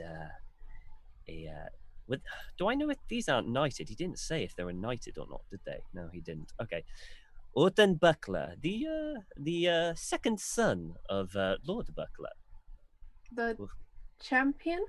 Oh yes, indeed. He's been eyeing you quite a lot. In You can see addition, him banging his fist down on the table as they're chanting some more at the other end of the hall. Indeed. And another Gideon Norwich. Where is he? I don't know where he is. I cannot see him. Norwich. Norwich, Sounds yeah. northern. It could quite possibly. Reacher stock. No, he's a Reacher. I'm just remembering. No, he sounds northern, but he is a Reacher. They might come and try and introduce themselves to you. I just thought I'd give you a one. Just Norwich and Buckler. Of course, this is only the ones that I have seen. I have been busy, of course. Of course, then. As I can see, there's probably, as I am looking on the room, I can probably see one or two already new people looking at you. They're not. They're looking at Enzo, but you know, she doesn't know that. That's okay. And you're prepared for our final surprise tonight? The one that I am in. Oh Yes. yes, of course. I am. Again, I am waiting for the right moment. All right. Thank you. And so, if there's nothing else, I should go and talk to Lord Merryweather. Oh, good luck, and don't forget to have some fun. And gently pats her on the shoulder, and kind of. Can I see Miria? Probably. Probably. She's dancing. Like she's giving it some. You know what? Okay, this is what I'm gonna do. If you're dancing, Enzo's gonna swirl up to the dance floor, like, excuse me, cut in, do a quick twirl and say, Matzia would like a word with you, and twirl straight back out into the thing and go Sure. Yeah. Stops for a second, like, what the fuck just happened? It's like it really quick in an instant, a single twirl, back into the original partner and out the door. And you were dancing with like Sad Santa, who sorry for the unprepared of us. Who is that again? Lord Merryweather. Merryweather, right? Yeah, you were dancing with Lord Merryweather, and he's just as confused. And like he wasn't really shifting about anyway. You know, he was taking it slow and kind of just about copying the dance moves. He wasn't great at it. But he just kind of stops and stands there like, oh. As people are still dancing around you. And Maria's just like, she also for a moment has this sort of like, what the I do sincerely apologize, Lord Merryweather, but it appears I've been called away. No, fine.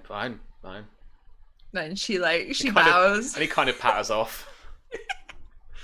She's like, thank God he was terrible. Yeah. But she goes off to find Marzia. Cool. You wanted to speak to me? Simply to check in with you. Everything's fine. Good. And Ellery? Then she looks to find Haven't seen him Ellery. all evening. Nope.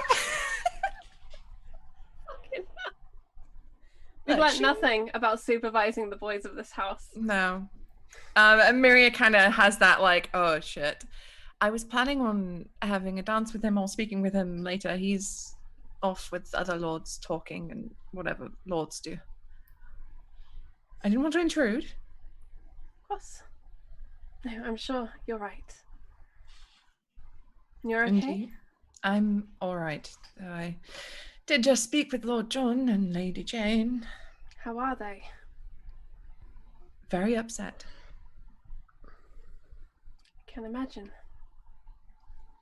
Mara's broken their hearts. Mara has that effect on people.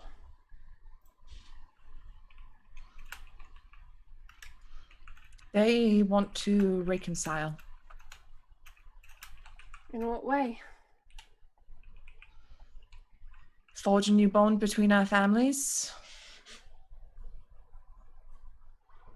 Try to make amends for the past. They've made some proposal? No, merely Lady Jane extended her condolences and sympathies and exchanged sentiments that she wishes things were better between us. We'll have to put them near the family box in the stands. Keep them far away from Mara. Far away from the Dornish. But they did ask for my help in getting Mara back.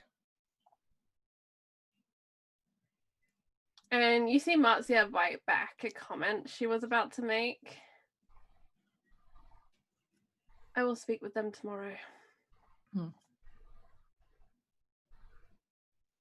what about yourself? The night is quite the blur of conversations and standing on toes.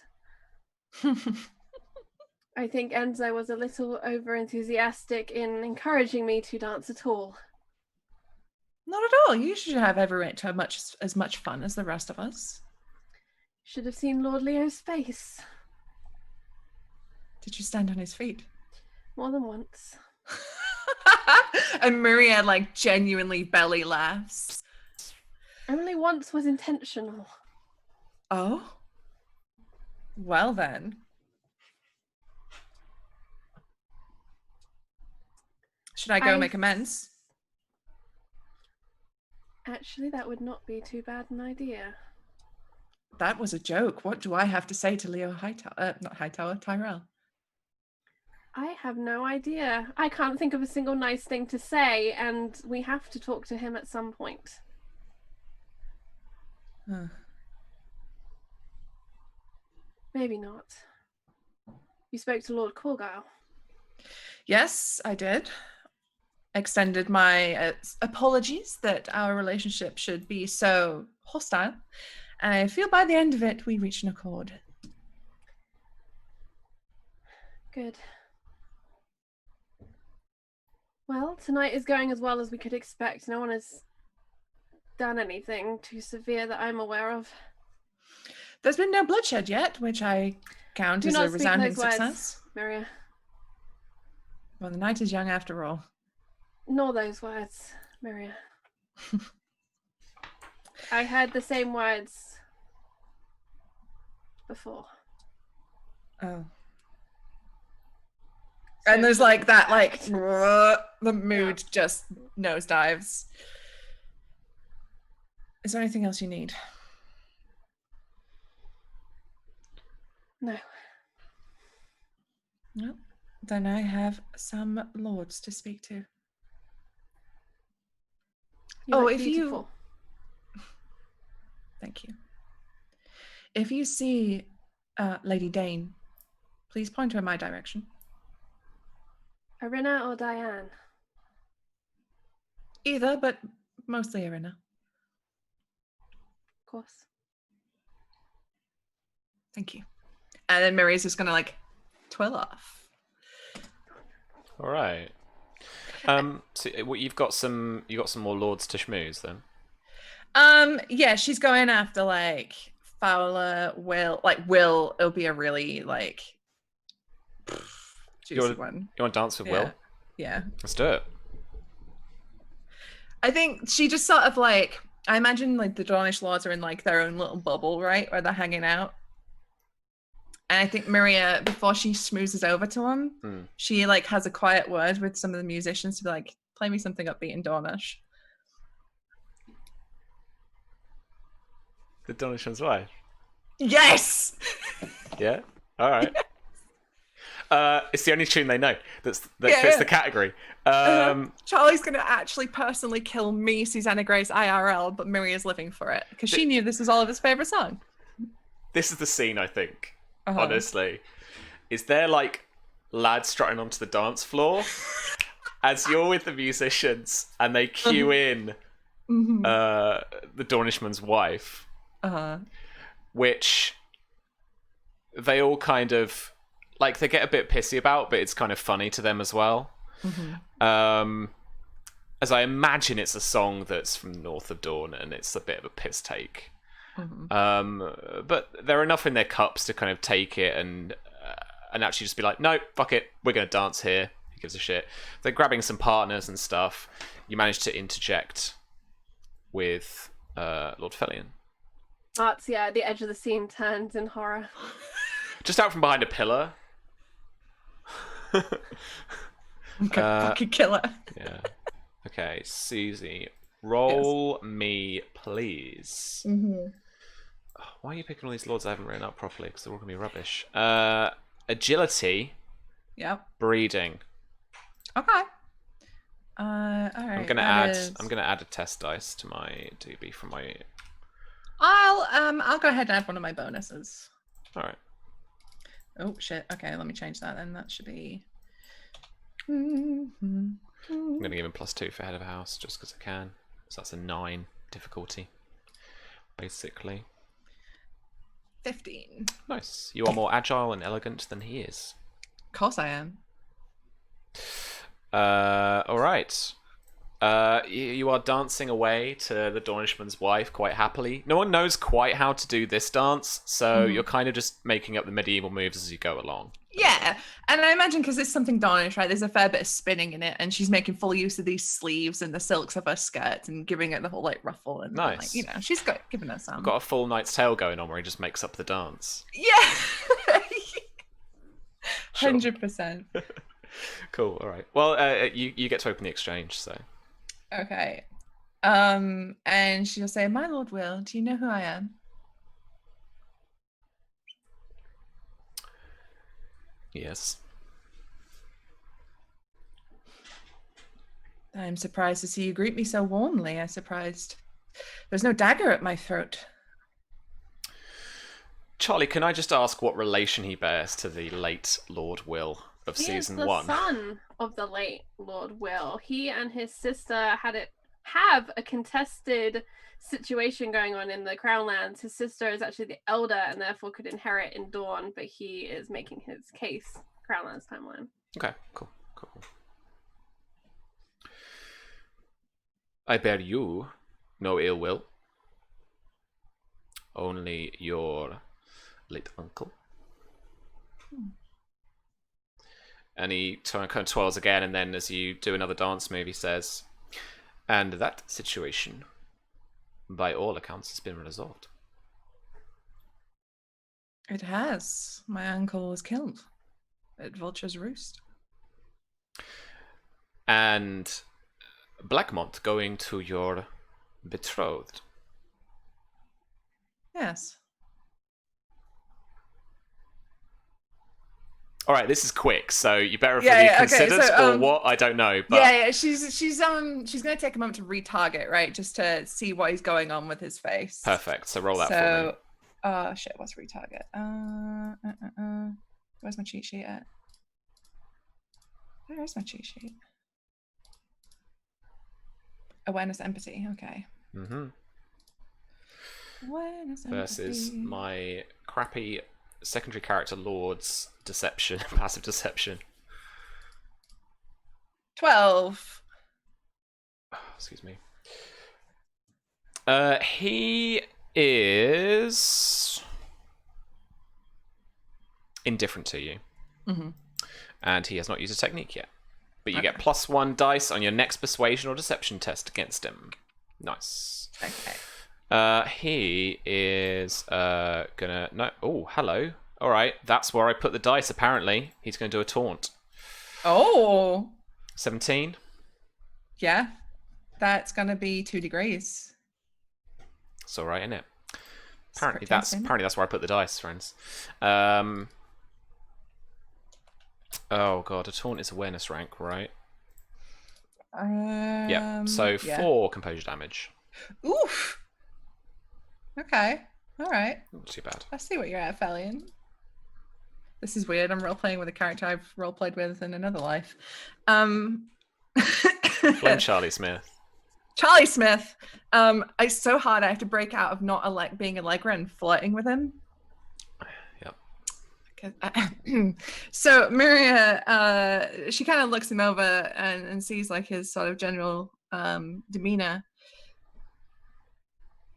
You're no doubt aware then that my mother was a Blackmont.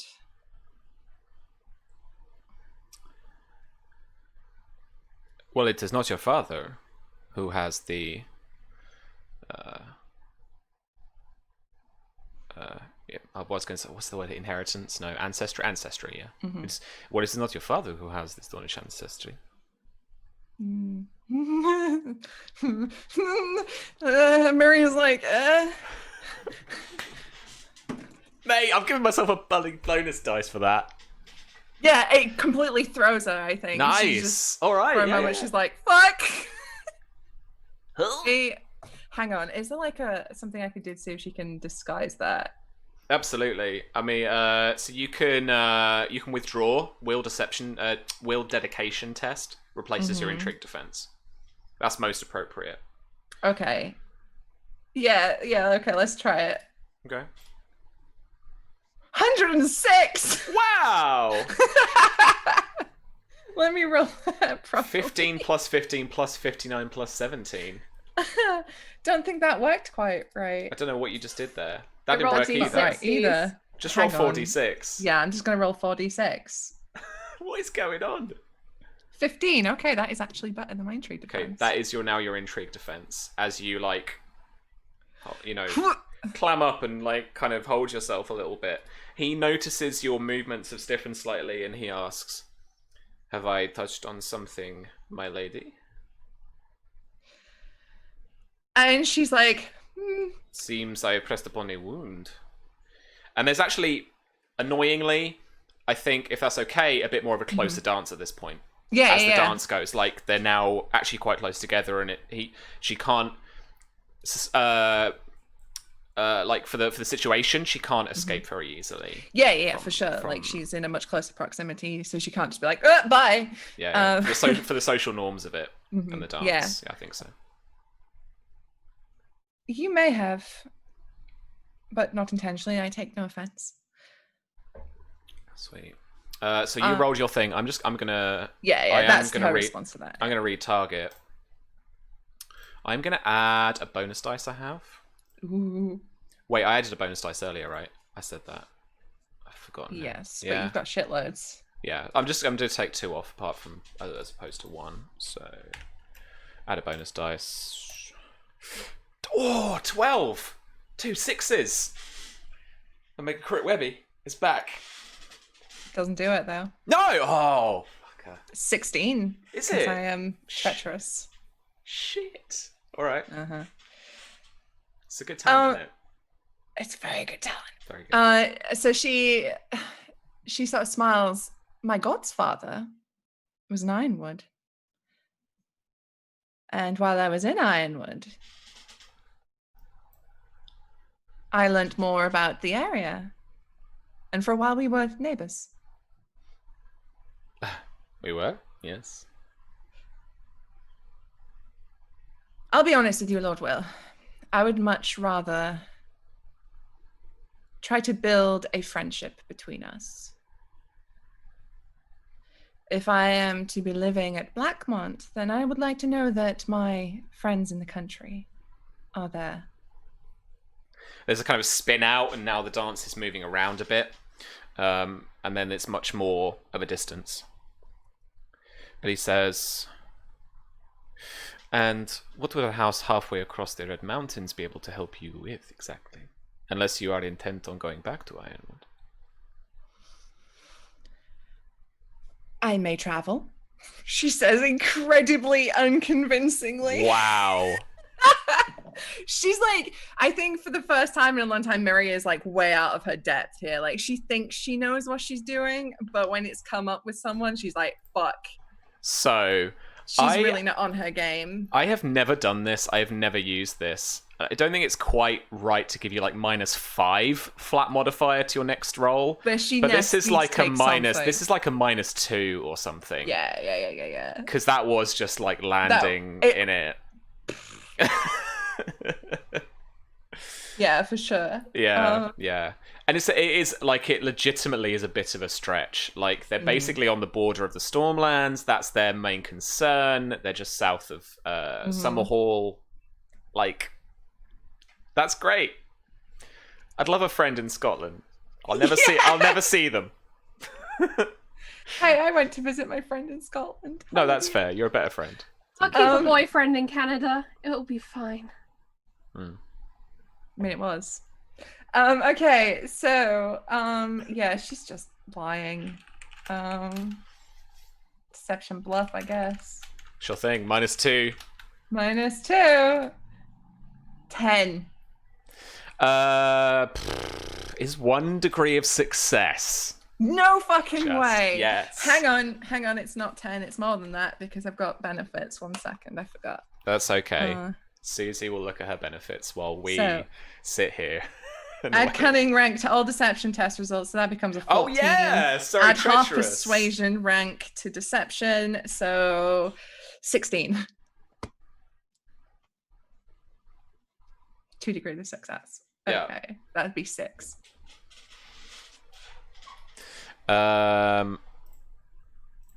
6 composure, yeah? Mm-hmm. Okay. All right. And what was his action there? I think again, there's a bit of a taunt, I think. 17. Ooh, yeah, it's 2. Okay. And the taunt is the awareness rank. So that is going to be 4 composure. Mm-hmm. Okay. What was his taunt again? Just It was basically like, oh yeah, like with a. I think you kind of taunted yourself by just being like, I could travel, and he's like, okay. His point was like he's quite far away in terms of this like strong alliance you want to build. It's like, sure, we can be mates, but fine, whatever, you know. I think she is she's clearly like floundering and she doesn't quite know what to say here, what to do next. I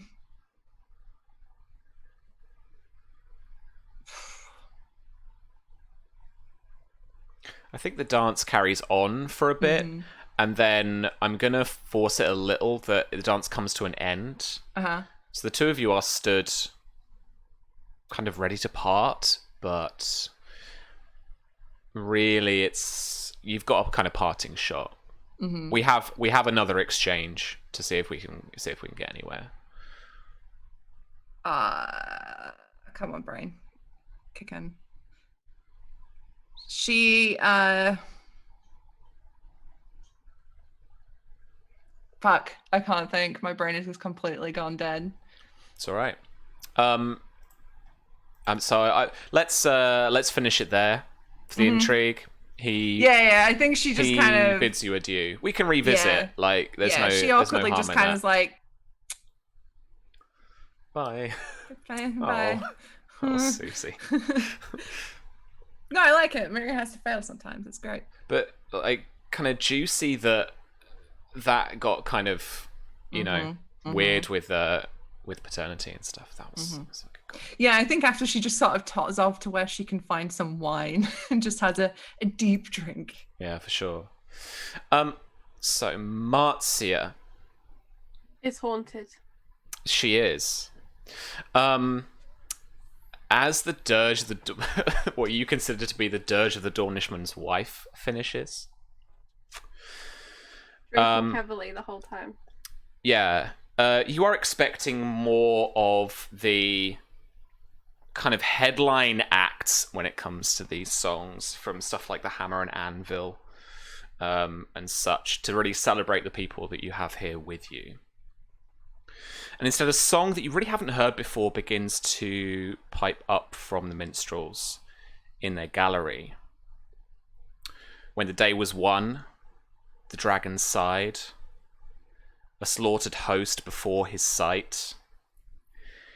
Ye cackling vultures came for a feast, now naught but skewered chicks and beasts. And you look over to Prince Maekar and his party, and he stands and raises a glass goblet of arbor gold as he salutes and cheers with his entourage. With arrows blocking out the sun comes newer days and newest dawn. The hall has become eerily quiet as everyone stands about and hears the song of the demise of House Blackmont. When the day was won atop the peak, the dragon roared, the mountains meek, and drenched in a villain's blackest blood, its challengers feeding red grass buds. With arrows blocking out the sun, the chorus continues, comes newer days and newest dawn. The Dornishmen in the hall begin to drop their cups, begin to walk out noticeably. You look over to Lord Corgyle, and he smashes a glass goblet on the floor, it ringing out in the hall, and he noticeably walks out towards Foxhollow Hamlet. Lord Jourdain stands up from a seat nearby the Dornish contingent, and you see starts to quietly, although you can hear his words, to implore people to stay in the hall. When the day was won, a sighed relief from all dragons' kingdoms sweeped, for evil had fell at Atranta, now breathe the same a blessing With arrows blocking out the sun comes newer days and newest dawn. And Miria, as you look back at Felian Will, he daring daggers, as if looks could kill. Oh, Miria looks the Maekar. same. She is pissed. I'd like to join that pissed contingent. Thank you. I think Marcia is actually looking at Jourdain because she's panicking. She doesn't know how to deal with this because she has a crown prince playing his new top 10 greatest hits for Eurovision in this year, 2004, whatever fucking year it is. And she is just like, why? Why? We kept it contained. And she stands there, stuck still, color drained from her face, panicked, as she has lost complete control of the situation that she'd worked very hard to have complete control of. You see Jourdain really making an effort to keep people in the hall. But the Dornish kind of lads, the Dornish lords, have essentially walked out. Will now basically spitting a couple of words at Jourdain before leaving. Lord Stefan Jourdain is the only Dornish lord left in the hall. There are some knights, obviously, and some lower lordlings and courtiers, but they've gone. Marcia will signal for Hollowed Heart to come to her, one of the house guard, and in a low whisper, she basically gives the order to add some guards to the various camp to attempt to keep the peace in the valley tonight. But she kind of reminds them of when they were Hollowed Hearts to be more subtle and keep to the shadows out of the way. Not wanting them to look like an army marching down about to kick off. Yeah. But to just be, the quiet shadow cat bouncers. Yeah. Is there anything else that you'd like to try and do here in the hall? With this having just wrapped up. I think Marcia leaves the hall. I think she goes back up the stairs. Mm-hmm. And she'll go just out from the scene, making her own exit for the moment. She needs to go and compose herself and take a second to figure out what to do. But she's really angry at Prince Maekar for this, and she's not going to pretend she's not. And she's going to go all the way up our nice new stairs and out the back. I like to imagine, if I may, because this is your castle, Charlie, that you have built a balcony up on like the 3rd floor or something that is now Marcia's chambers and looks upon the Godswood. You can just see over the kind of natural stone that rises up around this little depression where the Godswood is. I imagine it literally like someone almost dug it out. Like it's ringed with this rock, this mountain around it. But you can just see kind of half the tree, mostly the red leaves, now dark and basically kind of a dark bluey grey in the night light and the light of the moon. But you see 2 golden eyes, just rings, just in the distance, looking back at you, knowing, seemingly sat up or laying in the tree. And I think you would know this to be a behaviour of Salastraya.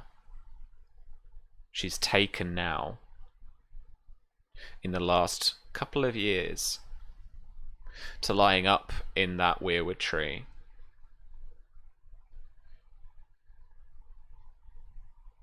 And the thought of your reputation of being the Blood Witch just runs down your spine. Because you've been working so hard to make this work now. But it's political plays like this that can completely outdo or ruin all that hard work. And I think in her solar, she still has the raven that she's kind of kept here and has been attempting to train the way the maesters do, although she's not mastered it. And I think she looks it dead in the eyes and is like, he's going to ruin everything. If you want peace, I need your help. And she's staring into its eyes and then closes hers and just repeats over and over the way she had done 5 years previously. And in the meantime, Blood Raven over and over in her head, pushing out the thought. Okay. Okay, we're gonna do this. I apologize because this is gonna be improvised. I haven't written this yet, but I've got the start. I've got the idea of it. Okay.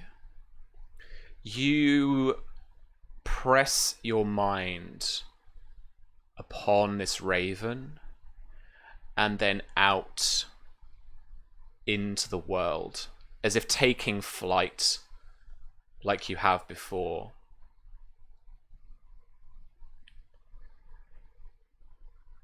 And you're late.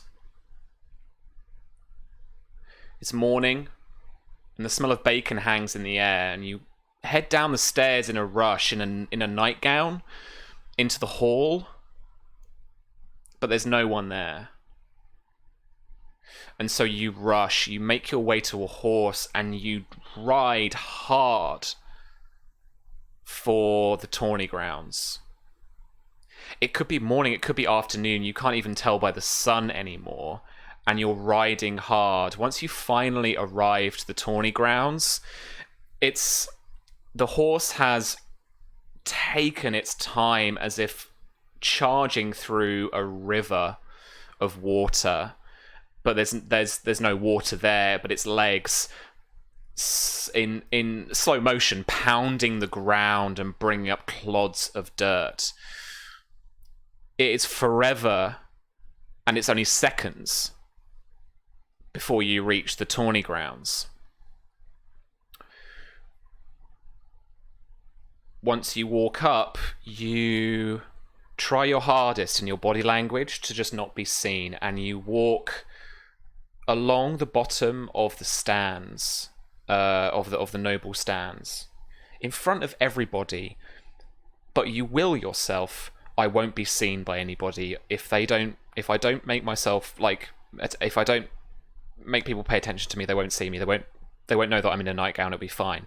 And you walk along the front of these stands, and then you walk up to your kind of gallery, your box, your balcony at the top of the stands. And you're watching knights crunch lances on each other's armor, fall to the ground, be swallowed up by the mud. And then something rolls over the sun. Something rolls over the sky. And you look up, and again, something is flying above you. A bird, perhaps, but no, because it's larger than that. And it silhouettes the sun. And in that silhouette, you can see broad, scaled wings that dip down the sky and towards the tourney grounds.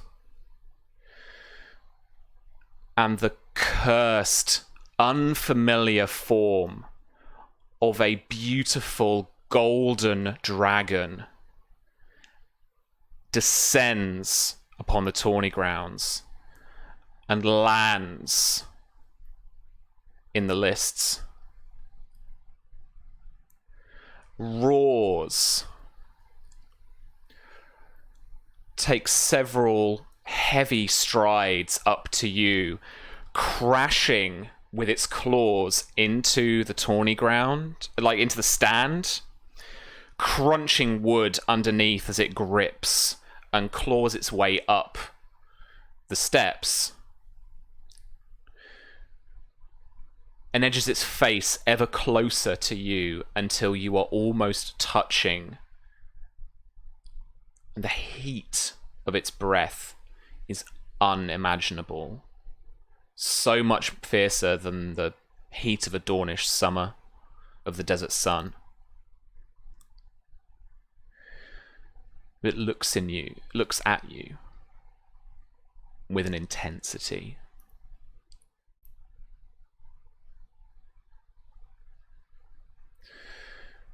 From the sun, seemingly, a single spear lands in the ground, in the Tawny grounds. Perhaps a lance.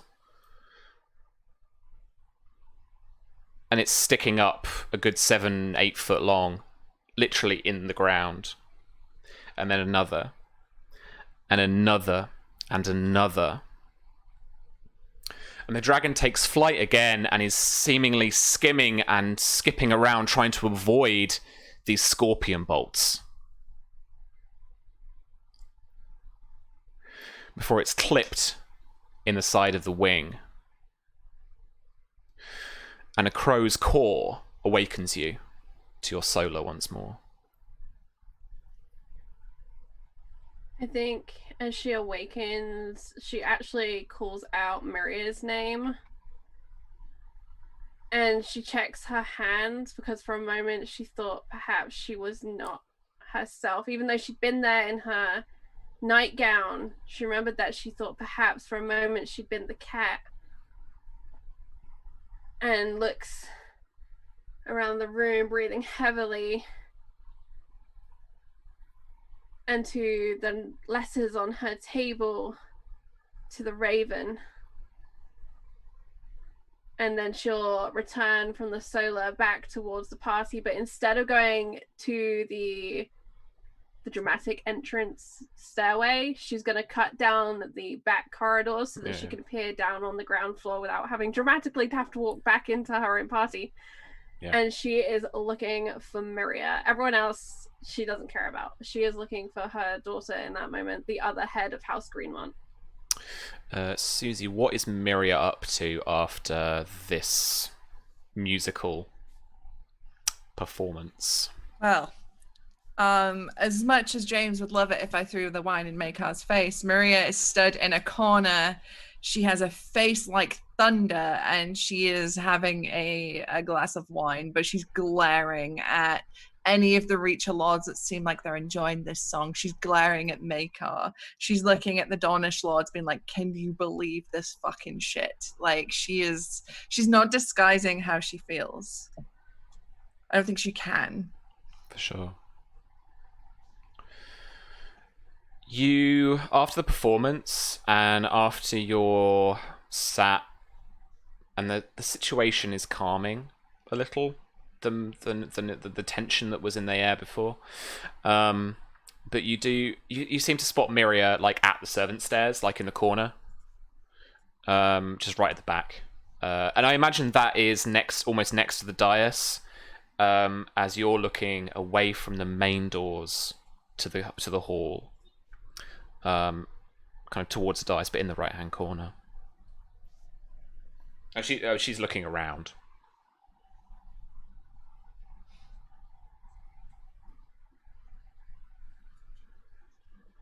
What would you like to do? Did you want to take lead, Susie? No, you take the lead. Maria's just going to be angry. All right, I was leaving a gap just in case you wanted to take lead. Okay. I just wrote down kill them in my notes. Thank you. Thank you. Yes, good. Marcia will hurry to you. She's trying to remain graceful and not give away that she's running across the room, particularly since she's not adept at running, especially not in this long flowing gown. She slides to you, a hand touching your elbow, indicating that she would like to discuss for a moment, away from everyone else, something. I think that when Maria feels the hand on her elbow, she looks to Marcia, and as she's drinking from her wine, she says, I pray that one day His children don't have to hear songs about his destruction. Would you believe me if I told you there were worse things? Oh, I'm no doubt. Maria, do you think it's true that the enemy of our enemy is our friend? Perhaps. Or do you think it is simply possible that we have two great enemies? I don't know. How would you care for three? Who now? And she'll lean into your ear and whisper, I believe Bitter Steel is coming. I believe some Targaryen force from somewhere far away. I remember what you told me of the Martells and their bolts. I don't know how, but I think he is coming through them, past them. He is coming here. And Maria smiles. Good. I hope he gets here sooner rather than later. Then you hope for war as well. And Marcia is upset beyond belief, and she'll let go of your arm. And she's going to walk up the buffet to find some fresh wine and begin looking for Enzo and pretty much any other senior members of House Greenmont. And I think if she passes Lord Jourdain, she's going to give him a look that says, I need to talk to you as well. He shares a concerned look with you as you pass. However, Enzo is trying to catch up with a certain couple, is he not? Enzo has no idea this has all just happened. No. He's going through the things. In his mind, everyone is happy and dancing. It's going to be great. Yeah, so this final scene, you guys are... how do you end up together? Is Enzo making a dash for it? Is Mara and Samuel being particularly just kind of like laissez-faire about walking and just enjoying the night, or? I think they're probably enjoying the night a little bit. Even though the castle is new to Mara, she still kind of knows her way around the grounds that still exist. She can still recognize places, and I think she's kind of taking Samuel on a longer route back to their camp because it's not too late yet. They're not massively drunk or anything like that. So I think it'd be fairly easy for Enzo to find us because he probably knows the new grounds far better than Mara does. Mm-hmm. But I think that I like to think that once they're out of sight, once they're past kind of the places where the guests are coming to and fro frequently, she relaxes a bit. Her grip on his arm becomes less of that kind of formal walking grip and more of one of, two people who are together. She's no longer kind of holding that horrible, straight back, good posture that you have when you're at formal occasions. She is relaxed. She's with her husband. Although there's still a level of caution there because I know that somebody could show up and walk around the corner. It's a ball after all. There are people who disappear off for all sorts of reasons. Sure. You guys definitely have a moment for anything if you want it before Enzo and Tom. You can come in after a bit to just catch up with them. I envision Enzo kind of like steps forward and has a look and notices them and goes, and he starts kind of walking quickly but lightly on his feet. Samuel, Mara, it is good to see you. Night walk away from the party? We were never supposed to really be at the party, Enzo. No, but that makes it more delicious, doesn't it? It does, until my sister sees me there. Oh, I'm pretty sure she already knows you're there. Oh? Oh, yes. I mean, you did not go unnoticed. Well, it's hard to go unnoticed at a ball. Indeed, particularly when you look so radiant as you do. And of you, of course, Samuel. Thank you, Enzo.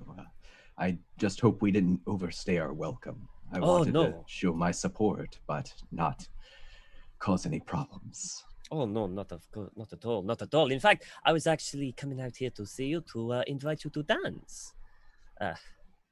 Back at the hall, if you would be so kind. Well, I think we were planning to take a long walk and perhaps retire. It's slightly longer back to our camp than perhaps some of the other setups here. Oh, I see. I hope you are not upset with anything. oh no, it was lovely. Where are we right now? Like, what do we have on these grounds? What's a cool scenic thing that we have? I actually imagine that you guys have got, because I don't think it's too far. I imagine that you have got to Fox Hollow Hamlet. Oh wow, okay. Oh, okay. And can we hear any music, or is there any light? Is it like really dark where we are? Do you know what I reckon? I reckon the small folk are having basically a night of their own. I reckon the tavern is absolutely thronging with people. Like there's lanterns out, so it's quite bright as well, just around that tavern. And people are just like, you thought that nobles were bad. Like, these people are in their cups. They're like, some of them are like just passed out outside the tavern. Some of them are hurling up out the back. Oh, And I like them. you know, they're just enjoying themselves, and they're ready for like. Some of them have probably seen family they haven't seen in a few years because they've travelled with like camp followers or caravans with knights to be here. Yeah. In fact, you see your squire here. Actually, I think.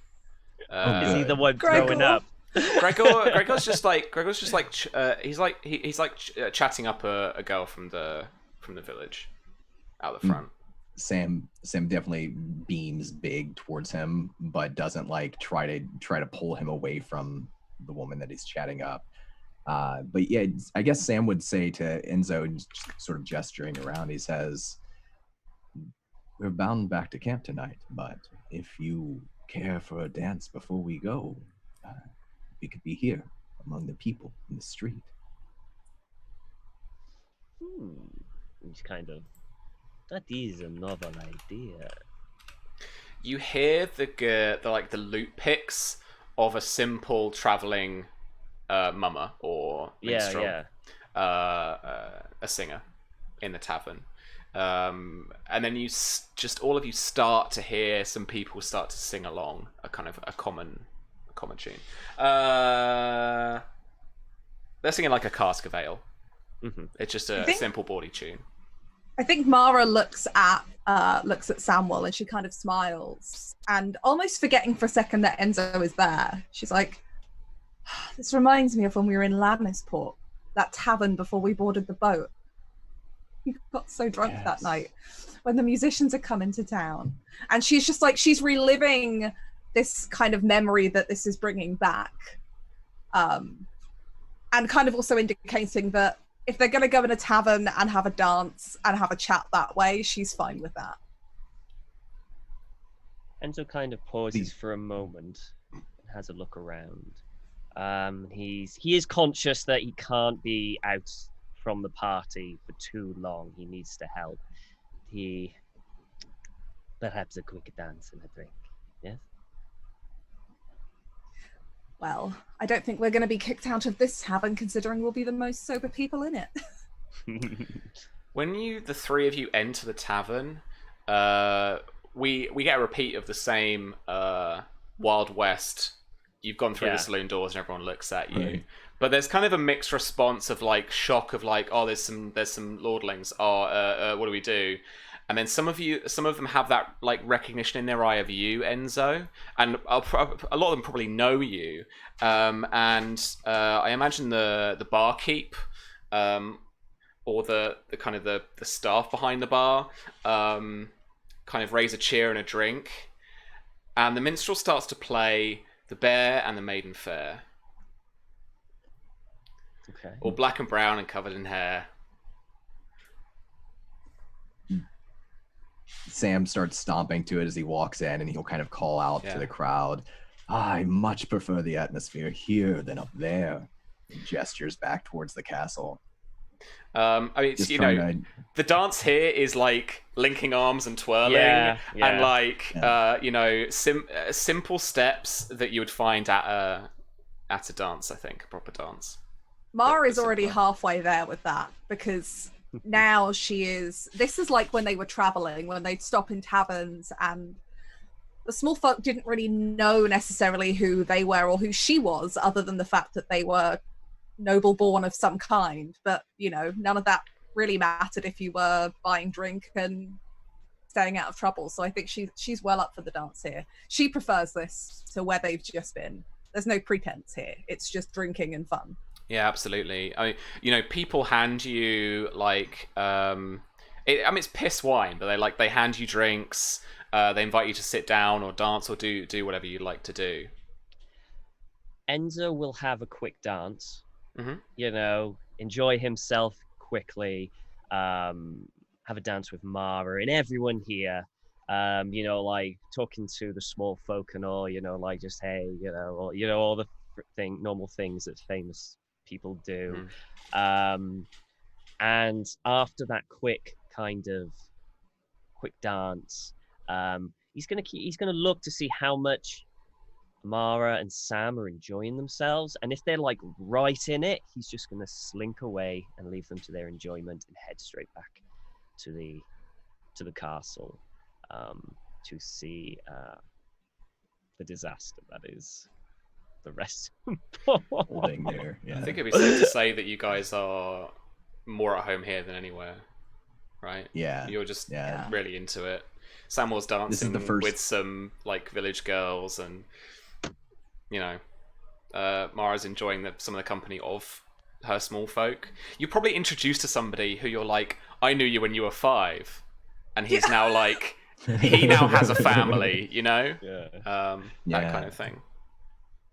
Yeah, I think it's different kind of dance for Sam. Than back before, where it was very like pointed. I'm trying to get something out of everybody. Like he is celebrating, for sure. I can just imagine seems there he's being completely some celebrating. Yeah, and I can imagine there being some funny dances. Some like some kind of like chicken dances, or some funny marches, or just something that the YMCA where, that, you know, people just like rile you up for and you know, get you involved in. Yeah, absolutely. All right. I like to think that during this, you know, Mara's got on this very expensive, very fine full dress, and she just doesn't care. Like, she doesn't care that she's catching the edges of it on the wood of the tables, or the fact that she's, you know, getting wine or whatever spirits are being thrown at her, you know, spilt down the edges. I like to think that her and Samuel are just celebrating, and without really saying anything to Enzo or anyone else, you know, they're celebrating their wedding night. They're just having a good time, and they're not around the pretense of all the nobility that they've had to deal with for the last couple of hours. Do they show their affection here? Are they laissez-faire about that as well, or do they keep that to themselves? I don't think that they would be. I can't imagine them being like overly affectionate in Enzo's company in terms of like kissing or anything like that. But I definitely think like they're close anyway. They're already overly affectionate for friends in most people's opinions. So, Sure. and Mara's always. But it's only that. It's not we're clearly a couple. This is our kind of wedding night. It's kind the of kind vibe. of thing that would definitely make more proper people very suspicious, but nothing that's so overt that you'd be able to like put a pin on it. I think, at least. I don't know about Don. Yeah, I think maybe Sam would try to sneak in like a hand squeeze or like a touch around the side of the waist, like just slightly. That's so cute. Yeah. You know what I mean? Without giving Mara more away. totally lean into it. Like she'd have no problem holding hands with Samuel and all of that stuff, because in this moment she's back to like when they were traveling, when nobody cared who they were, and it was just that. And I think there's probably a degree, if Enzo slips out, they probably kind of forget that he's there. I want to have Sam like at least like wave to him before he leaves. Like if Enzo's slipping out, You're in a conga line and Enzo's like. Yeah. As you wave, Enzo will tip his hat, give you a wink, and smile, and then just head off. Sam will give him a wink back. Yeah. Absolutely. I think it's once Enzo has left and Mara knows that he's gone because she's caught Sam waving and seen Enzo leave out of the door, that she relaxes even more. And like for the first time in the evening, will properly just like in the middle of a dance when everyone's, it's one of those ones where nobody's dancing the same thing anymore. And will just put her arms around his neck. And she's just very happy. Nice. Yeah. That's so nice. Enzo, you Yes. head back up to the keep. He's kind of like in a happy mood. All the dancing. And you walk into a atmosphere thick with something has landed here. It's like it's the kind of aftermath of an explosion or something. Yeah. It's like, so is there music playing? Like just like background kind of. You know what? and In one's- contrast, the minstrels they're doing their best. It's just. But it's a tough crowd now, And no one's dancing. no Everyone is one's just... dancing. And Miria and Marzia are sat at a table together. Opposite ends of the table, we're not talking. Jesus.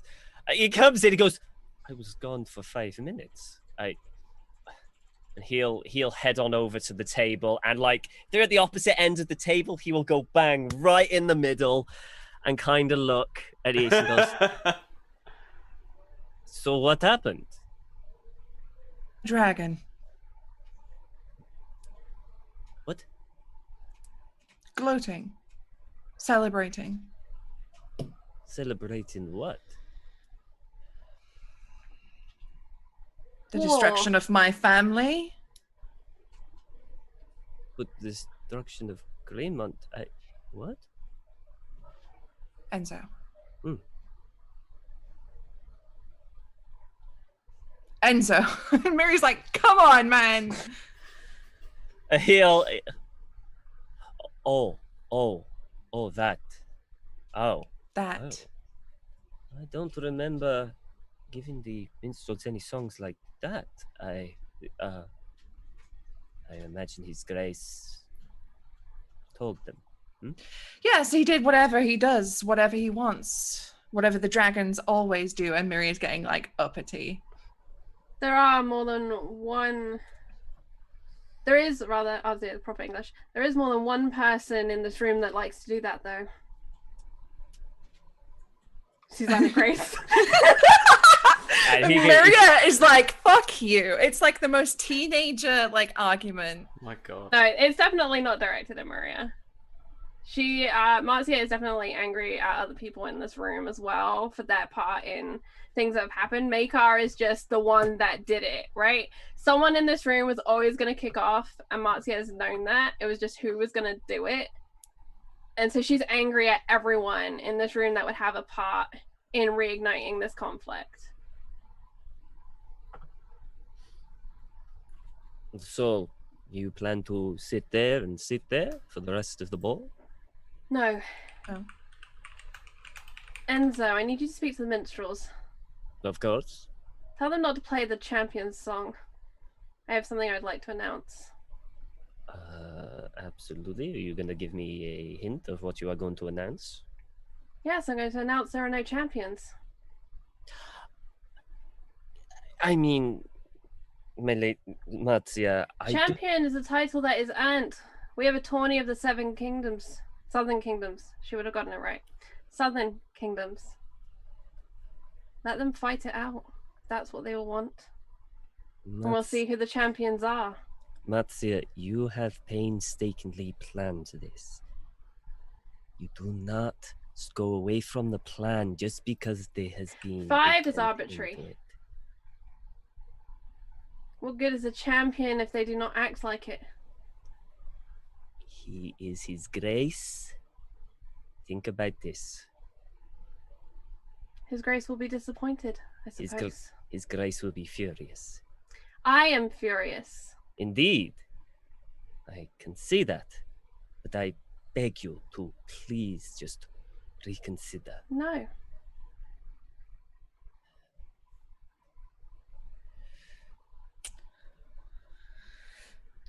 Enzo, imagine this. Everyone who wants to fight gets to fight.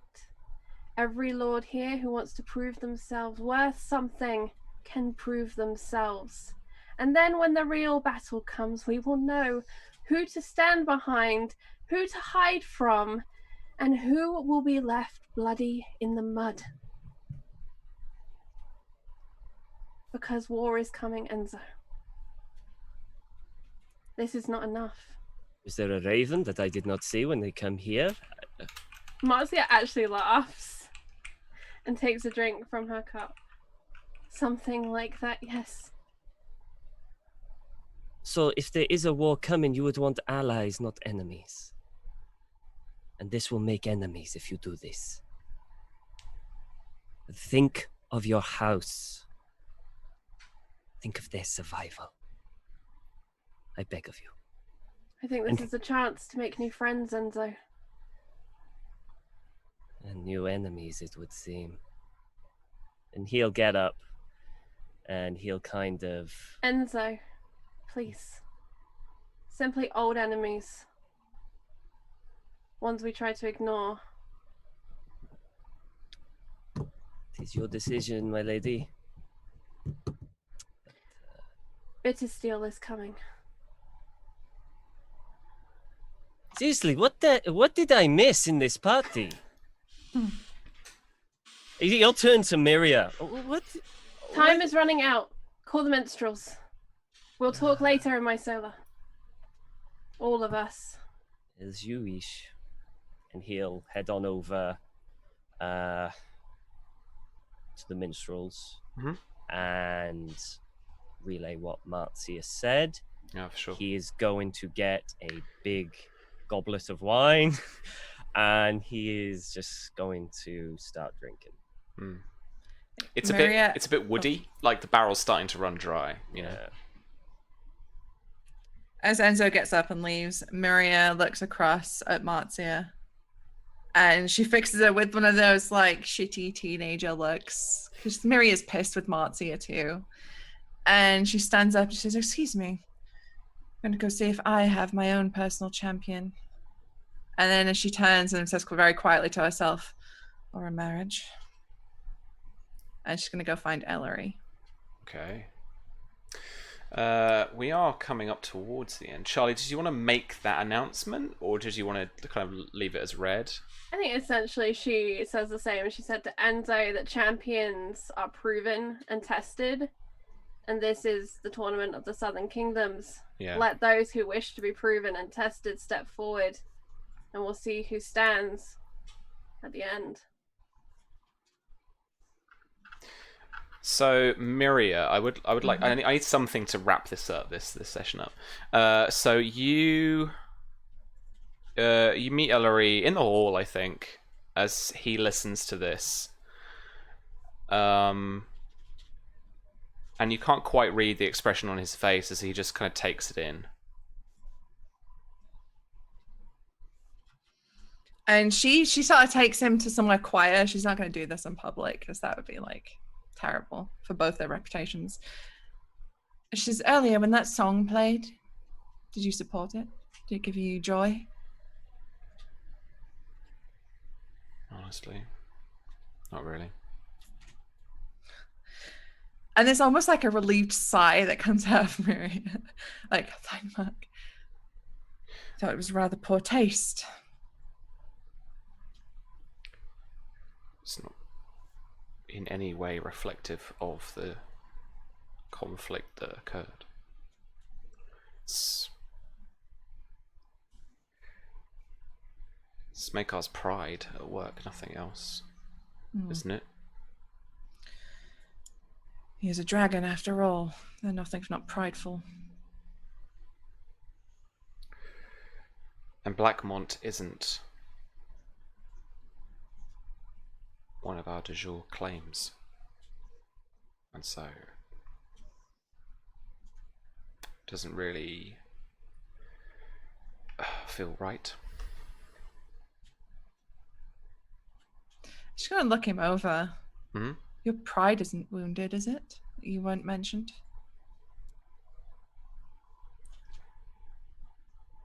I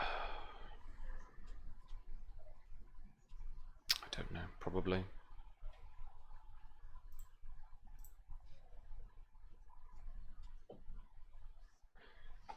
I know it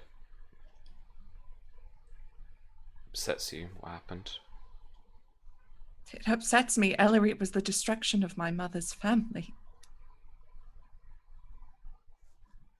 The murder of my cousin. I heard how he died. Tell me, where was the mercy in that? Where was the good in that? I served under his grace that day. I can do nothing now, and I could do nothing then about what happened, about any mercy that was shown to any man. And so, what do you want me to do? Because I can't have this hanging over my head for the rest of my life.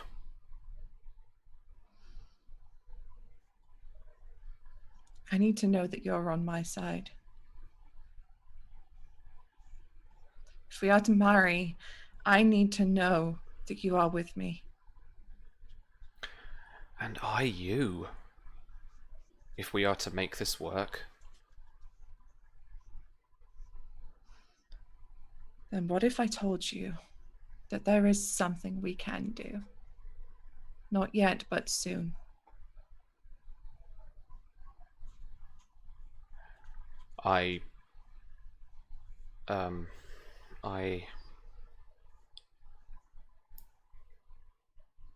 What? And she takes a deep breath as she deeply considers what she's about to say. What if we follow in our father's footsteps, but do better than they did? And he just looks at you, his eyes wide. And you, from the kind of slight shake of his head, from the way he pulls back, you just get that, like, not again. Like, this is a bit treasonous. And that is where we'll roll credits on this session. Ah! Fuck. Because it's a good finisher. It was a good finishing line.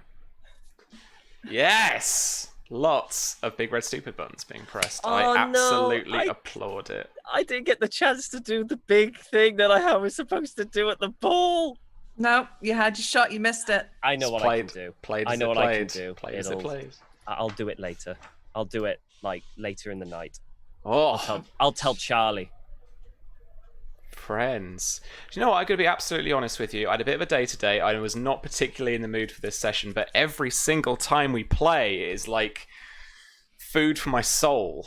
That was so juicy. And like all the little things starting to come into play. I have been a little worried that my the new NPCs and stuff have been taking a little bit to kind of warm up. But we are in the swing of it now, fam. Absolutely enjoyed tonight's session wholeheartedly. All right, let's all have a chat and let's see how we're doing. And let's do a little plug or a little announcement if you've got one. Charlie, big night for Marcia. Lots of wine consumed by Charlie, probably. I started this game with 5 beautiful friends. I have 2 left. Am I one of them? Yes. Oh, thanks. Yeah, tonight was a whole ride. Hmm. This is why we can't have nice things, everyone. This right Yeah. here. Both a combination of our inactions and the external world, where every man in this game is a prick. Hey, real life reflections. I love this game so much, and I have had a lot of wine, but I have a lot of feelings right now, and I'm trying to figure out which ones are Marzia's and which ones are mine. The bleed is real, but It's- just take it's some time. complicated. Yeah, absolutely. Take some time, and we've got a week to mull it over.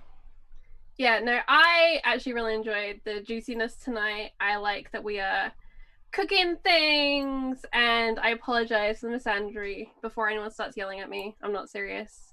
It's fine.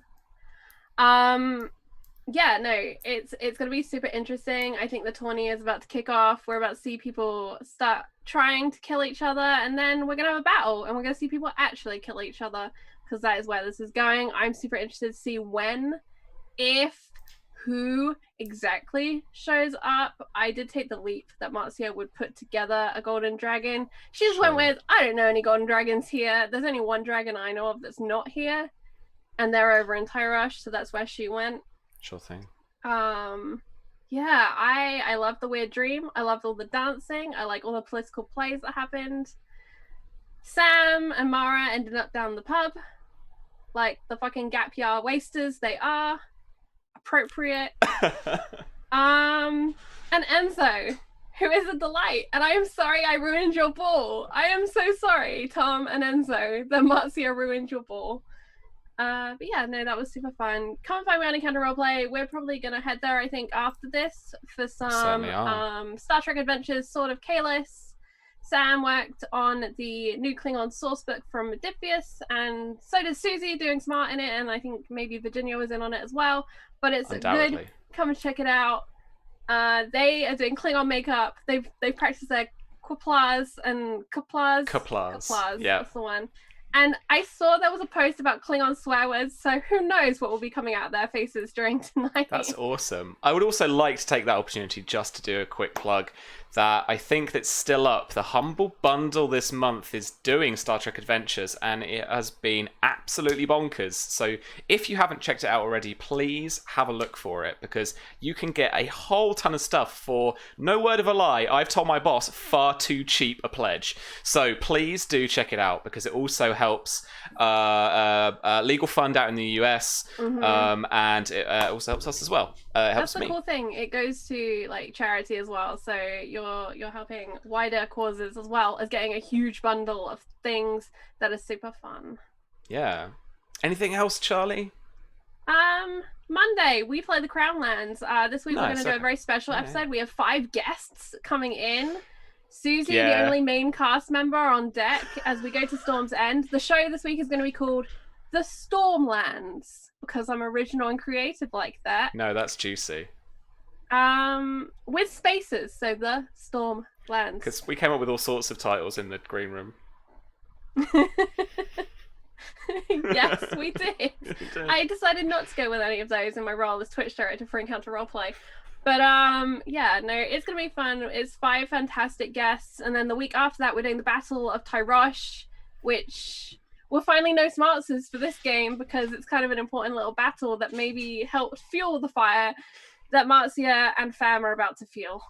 Maybe, question mark, I don't know. I would like to pitch for taking on the Bitter Steel contingent. No, I don't know. It's up to, if you want to do it, it's up to you. We'll see. We'll discuss it, Sam. Yeah. I've been cooking some naval, I was going to say disasters, some naval rules. Naval disaster. Yeah. It's coming up. Yeah, that's fair. Cool. I can't wait. I'm not breaking it at all for Susie. It's going to be fine. It'll be fine. Tom. Hi. Man. So you didn't do the big thing you were going to do? No. Okay. The ball was ruined. Ruined? You know, My ball was ruined. all about me. 100%. It was ruined. Because, I'll tell you why, because I left the hall. I should never have left the hall. Right. I shouldn't have done it, because if Makeup pulled that shit, I'd be staring daggers at the minstrels, and they would panic, they would have stuttered, and they would have stopped. Yeah. But, you know, it's or maybe Enzo would have got up and danced, but did a silly dance to make fun of the song or something like that, you know, to make it, you know, like a piss take. I don't know, but it was a lot of fun. I liked it. It was so much fun. Even from, it's so good just seeing the whole thing together. It's just so great, and just this disaster coming before us, and I love being part of it. It's amazing. This is going to be great. There's going to be blood everywhere. I can see it now. It's going to be awesome. I should probably clarify that song, literally as Greg dictated. Not all of it. Actually, Jason is responsible for most of that. Yeah, there we go. but Greg dictated the title, the Eclipse of Arrows or something. Yeah. That's why. Greg, you're that's the dumped. title. Thank you. That's the title. Yeah. So that's Oh. the significance. But yeah. I did have I did have an idea for a scene much further in the night For sure. where, if Charlie would, Enzo would go to Marcia and ask her to come to the hall, and he'd have the minstrels there, and they would play a soft tune. And what he had planned with the big thing was, as people would dance and people would, because we had like a sheet over the top Yeah. full of forget-me-nots, and they would shake it so it would start snowing with forget-me-nots. So Aw. at the very end, Enzo takes her for a dance where he's slow so she can dance while it starts snowing forget-me-nots, just to cheer her up. Oh. Yeah. Post-credit scene. Post-credit scene. Canon. Yeah. Canon Yeah. now. But yeah, I can't wait for next week. The disaster that is coming. It's going to be Nice. great. I'm Hotflakes Tom. You can find me on Twitter, Hotflakes Tom. In addition, I am the GM for Call of Cthulhu on Tentacle Tuesday on Encounter Roleplay, 7 p.m. British time, 2 p.m. Eastern, where we're on episode 2. Buckets everywhere, innuendos everywhere. If you're thinking it's going to be serious, you're mistaken. It's just a hoot throughout it. I mean, there's horror in it, but you're just going to be laughing all the way through. It's so much fun. So you're going to want to check that out. Nice. I will do. All right. And Susie. Susie. Did it again. Treacherous, went treasonous and did a- Susie. Did a treason again. Oh, But no. hey, look, from Maria's point of view, the Targaryens have always been fucking trash. They stole her from her house, killed her brothers, fucked up her dad and her other dad, and then stole her when she was 11. And then, like, they've just been garbage, trash, horrible people. And now Makar's like, haha, your family's dead. Look at this good song. Maria's like, fuck them. They gotta go. And she grew up with the one-man propaganda machine that was Oliver Ironwood being like, hey, Blackfyre though. So it sunk in, and she hears that a bit of steel's come across. She's like, good, we can do something about this now. Because she wants to, change the world, break the wheel. And she's going to maybe ask her good friend Aegon that doesn't know she exists yet if he can help. Swap Fair. a dragon for a dragon. Sold. Hey, look, there's using an army for support, and then there's putting them on the throne. Like, she's got ideas. You don't have to, anyway. So yeah, and looks like Ellery's not down to clown, which means he gotta go. I've gotta get convinced. But yeah, then she's also got to talk to Auntie Dane and the whole thing about Lord Will throwing her off, about the whole dad thing. It's just all treason and daddy issues with Miria, isn't it? Like, all the way down. Treason and daddy issues. That's a tissue. That's a tissue. That's a t-shirt that we need. Treason and daddy issues just straight across the boobs. Oh my god. Susie line of t-shirts. Treason and daddy issues. But yeah, so I'm super looking forward to next week. I hope by next week Charlie is speaking to me again. We're supposed to have bestie hangout time tonight, but I don't think that's going to happen anymore. I think I'm dead to her now. But I didn't throw my wine at Makar.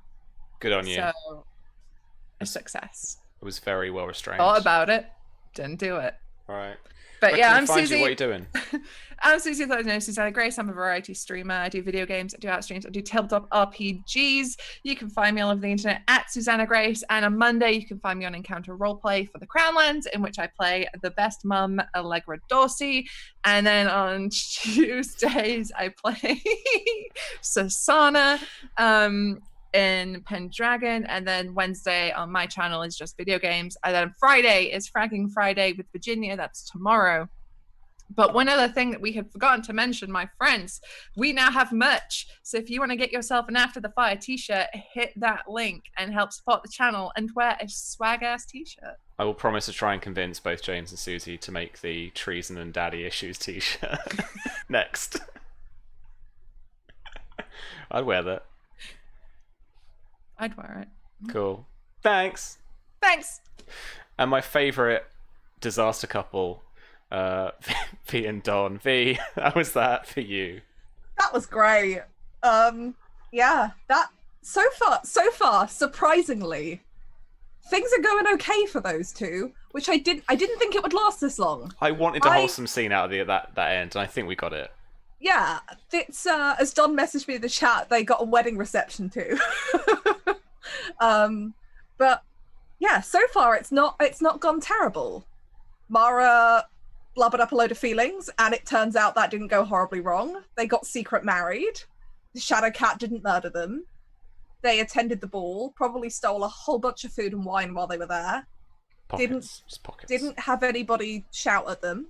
And then managed to talk to Lord Will without knowing what Maekar was about to do. So now them being like, well, the Reacher Lords are a bit shit, aren't they? Be careful, because they're planning bullshit. And then that happens. I know a Reacher Lord that's planning bullshit. Tali.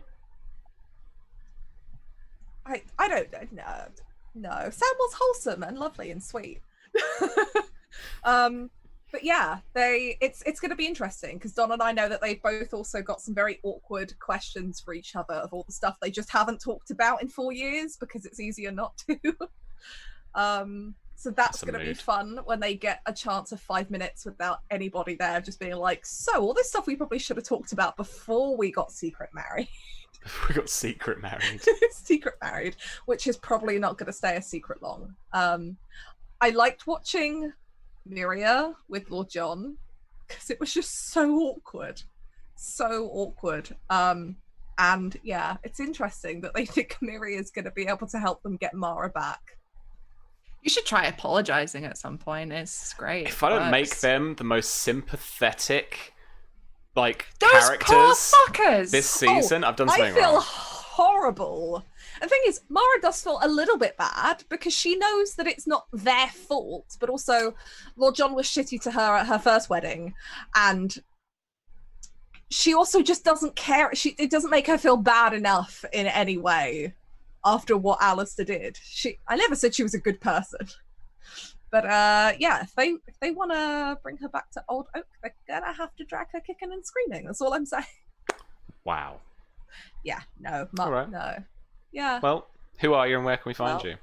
I'm Virginia, and I'm not really as horrible as my character might make me sound. She's not, honestly. She's lovely. You can find me on Twitter at Tabletop Horde and Twitch.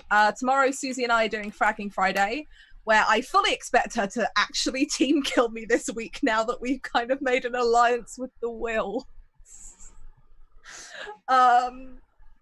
Somehow. And somehow still haven't suffered any repercussions for the bullshit that Mara and Samuel have pulled. And then Monday I might be doing a follower voted stream. You can see me play a questionable Witcher on Wednesdays as I play through The Witcher 3 The Wild Hunt. Susie's gonna have opinions if she watches the latest VOD, because all of my chat seem to love Triss, and it's a Yennefer household here. It's a Yennefer household. But that's pretty much that. I've got some fun projects coming up that I can't talk about yet because I'm still under NDA, but yeah, no, I've got some stuff coming up, which is going to be super exciting. But yeah, those will be on Twitter when I can talk about them. Fun. All right, thank you so much. And finally, Dawn, with the wholesome... I'm actually growing to like Samuel. Oh, thanks. I think he's a good guy, right? Bit treasonous, but Isn't good guy. he? Yeah, well, I can't help that. I literally cannot help. It's true. That's I fair. just can't. I had a great time. I loved all of the different intrigues, all the moves that were made. I thought there was a very different tone in the second half of obviously a very different tone in the second half of Ball than the first half. So those two episodes together, I think it's really, really cool.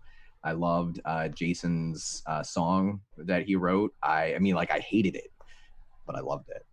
And I really enjoyed the intrigue with the Wills. I thought that was a lot of fun, and I also really enjoyed the dream. I enjoyed that Miria had. I thought that was very cool. I thought the intrigue between Marcia, the intrigue between Miria and the Will, Lord Will, was also very cool. Even though it ended up being a stalemate, I really enjoyed that. And I enjoyed Enzo just kind of holding it all together as best as he could, like trying to like make everybody happy. And it really was like, it was the second he stepped away, that's when things got bad. Yeah, it was a lot of fun. I'm looking forward to things burning down. I think that's probably coming. It feels like it's coming. Once you start having dreams about it, it's real. And there's the tournament coming up too, so I've been excited about that for a while. So yeah, I had a great time. And I really liked that Mara and Sam had the opportunity to get away from the ball and to something else. Like it felt right. Like I wanted, that. like part of me wanted to like intrigue everybody, but it felt more right for them to get away. So I thought that was really fun role play too. Yeah, as for me, yeah, you can find me on Twitter. I do things. I'm recording some things that you'll start seeing next month that I'm very excited about. I can't really say a lot about now. And I'm working on a bunch of writing projects. If you haven't already checked out the Dark Matter Starter Kit Kickstarter, please check that out. It's doing really well, which is a great surprise. It means that I'll get to keep writing more stuff for it, and other people will get to keep writing more stuff for it. A lot of really talented people. Charlie worked on that. And it's a beautiful, like I've seen, you know, their drafts of the final books for some of the things that are in there, and beautiful books. So I'm very excited about that. Tomorrow night, I am back on Encounter Roleplay, playing Eclipse, which is an Urban Shadows game where I play a surfer wannabe actor named Octo Man. Probably one of the worst things I've ever done in my life.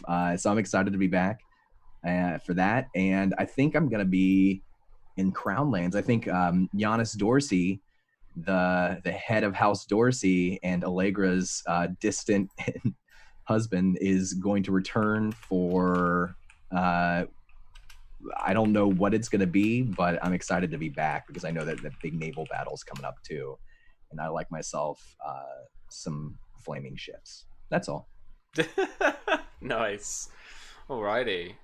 Well, yeah, that went in all sorts of directions I didn't quite expect, but I loved every single scene we had. And just the amount of history we have between the different characters. I keep finding myself tripping up over that. Like Miria and Philly and Will and stuff like that. So it's just great to play in because we have that constantly. It seems you can't even talk to anybody without there being some kind of history of what's happened to their families or to them as well. So yeah, if you want to keep up with the juicy fruits, please check us out here at Follow Black Cats on Twitch every Thursday. We go live 8 p.m. UK time, 3 p.m. Eastern. You can also check this out on YouTube at Black Cats Gaming.